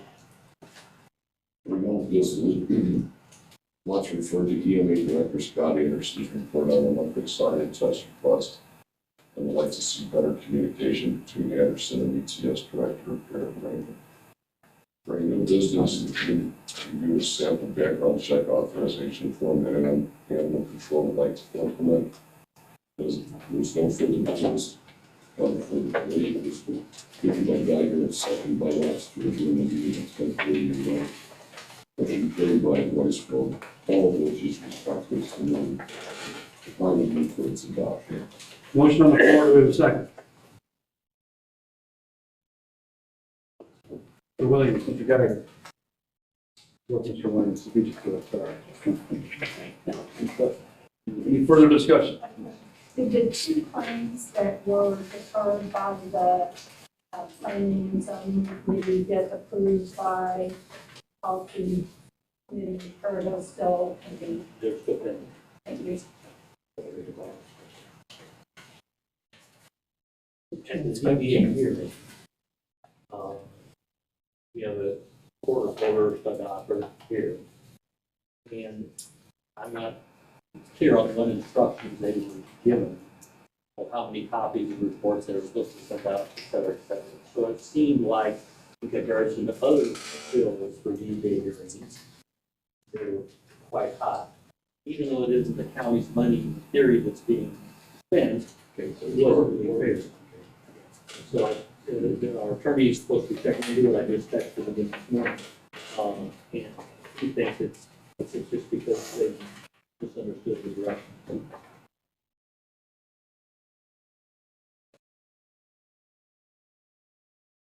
Any further discussion?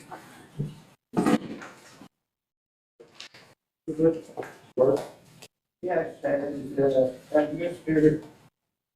Peterson and Mr. Raymond decided to play well together.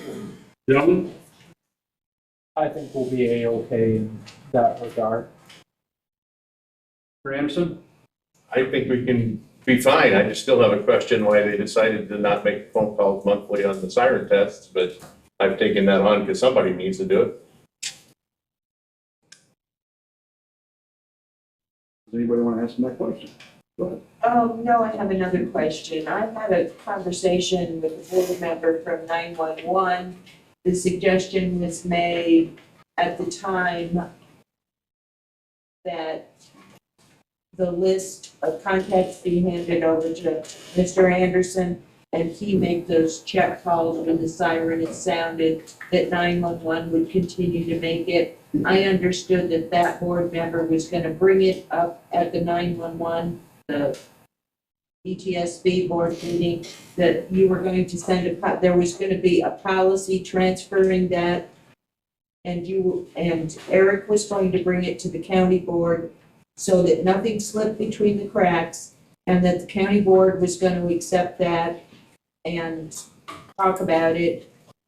Is that not happened anywhere? What's going on That with that? conversation in the TSB meeting never occurred. I think Mr. Anderson and I could definitely work on a policy to officially transfer that over and make sure that we have something appropriate for both the ETSB's review as well as policy and procedure. I'd like to see that happen. Originally, when I was making the distinction that 911 was no longer going to be making the phone calls to confirm if the tornado sirens were sounding, there's no requirement for 911 to actually make those changes or to make those notifications and verify, which is the reason that we ran into the challenge. So what I did is I left it as an open door for Mr. Anderson. If he would like to continue that, he may do so. There was no requirement for him to do so in my email with the policy change. Yeah, I recognize that in the email, but I just looked at it to where it's far more convenient for the dispatchers there because they've been doing it for decades. And I mean, I'm more than happy to do it because it needs to be done. We're looking at a liability issue and we're looking at a public safety issue, so I'll take it upon myself to make those calls.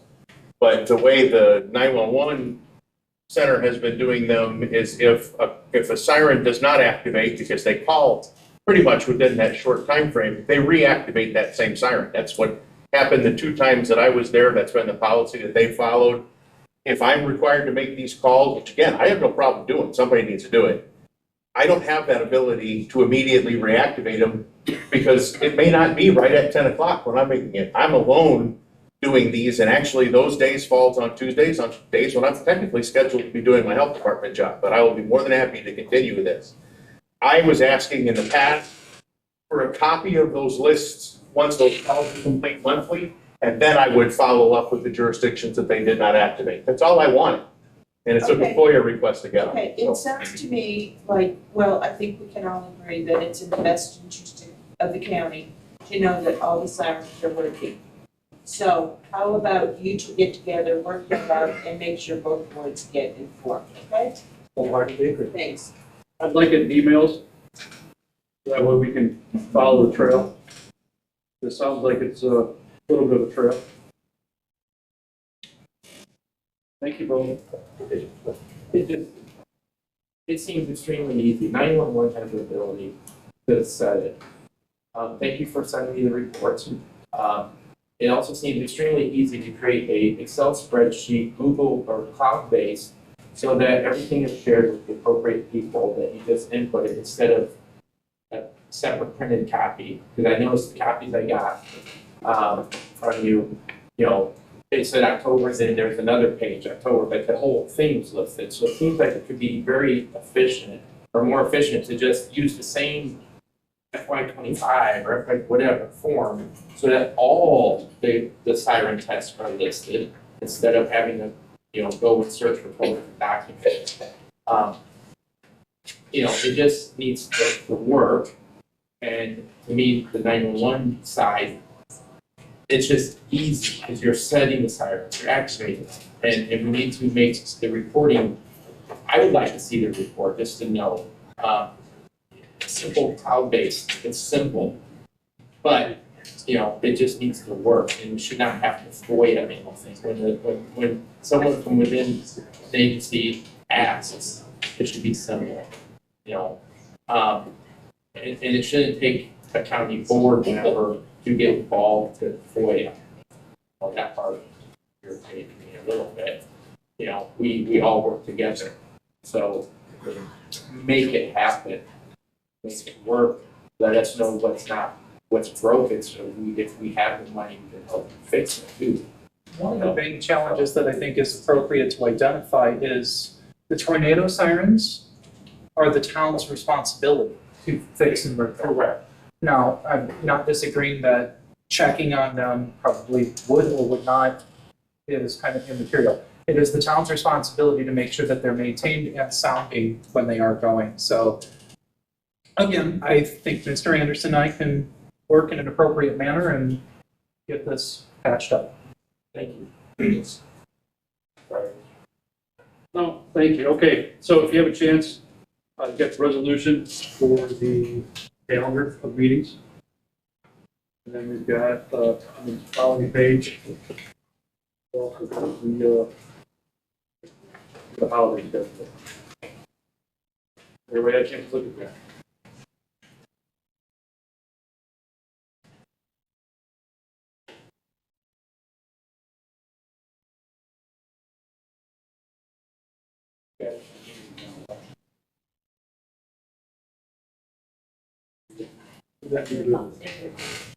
Yeah. We brought it up today. But it has to work with you on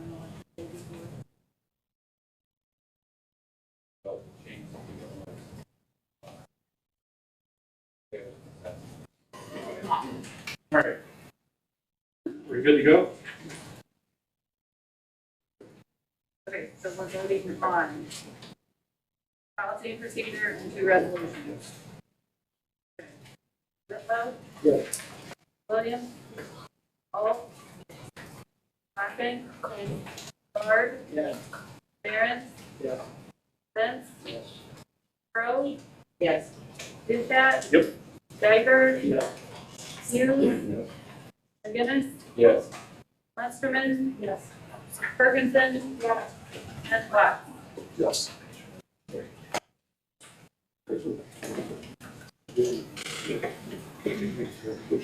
Negotiations.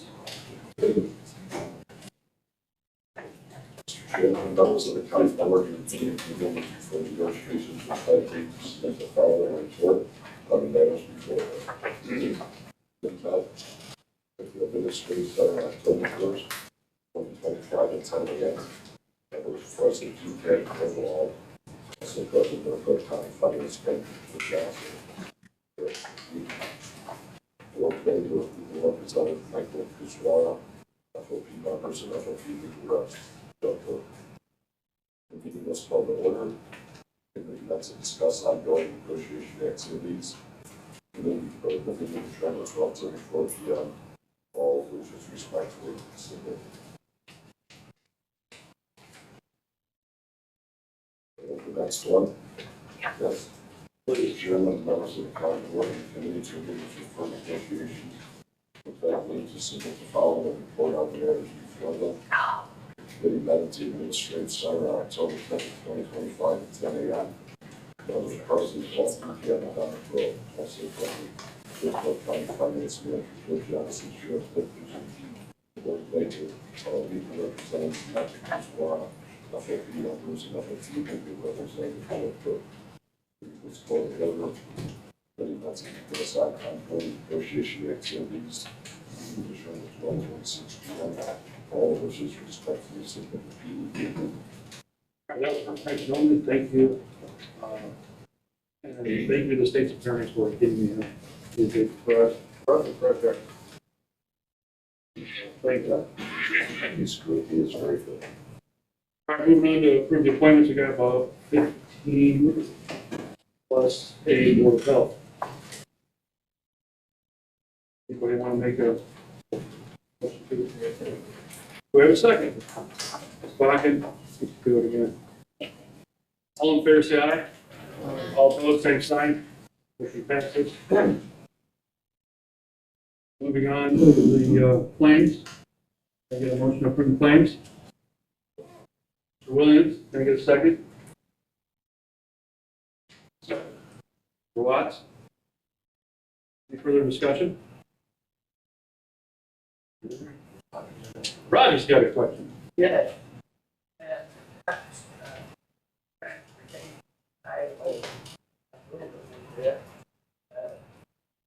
Listed claims for snow removal by town. 2,000, 3,000. Van is 85 or 86 hundred.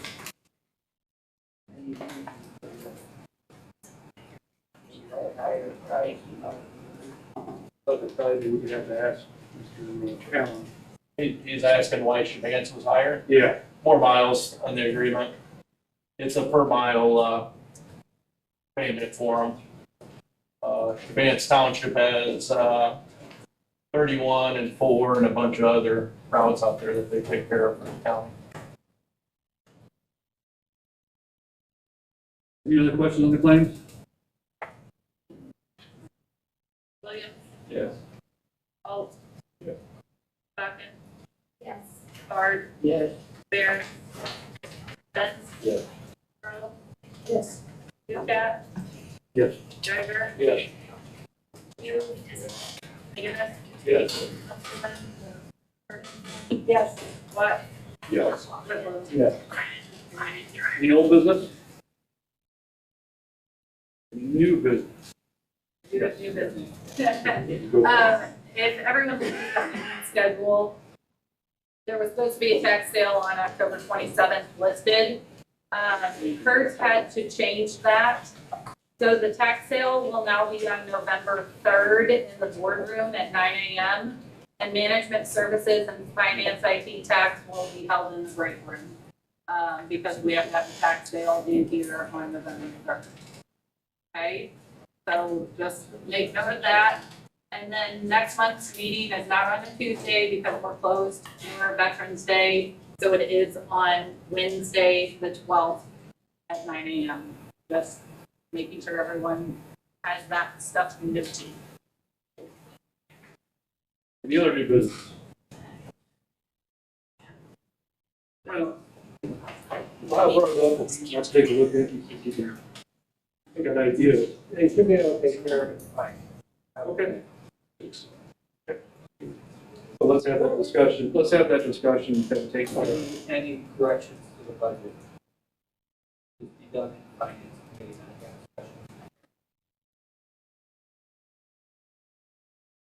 they don't get it, and they have another one right after. We don't need a special. We can get it done in committee, I'm sure. All right, moving on.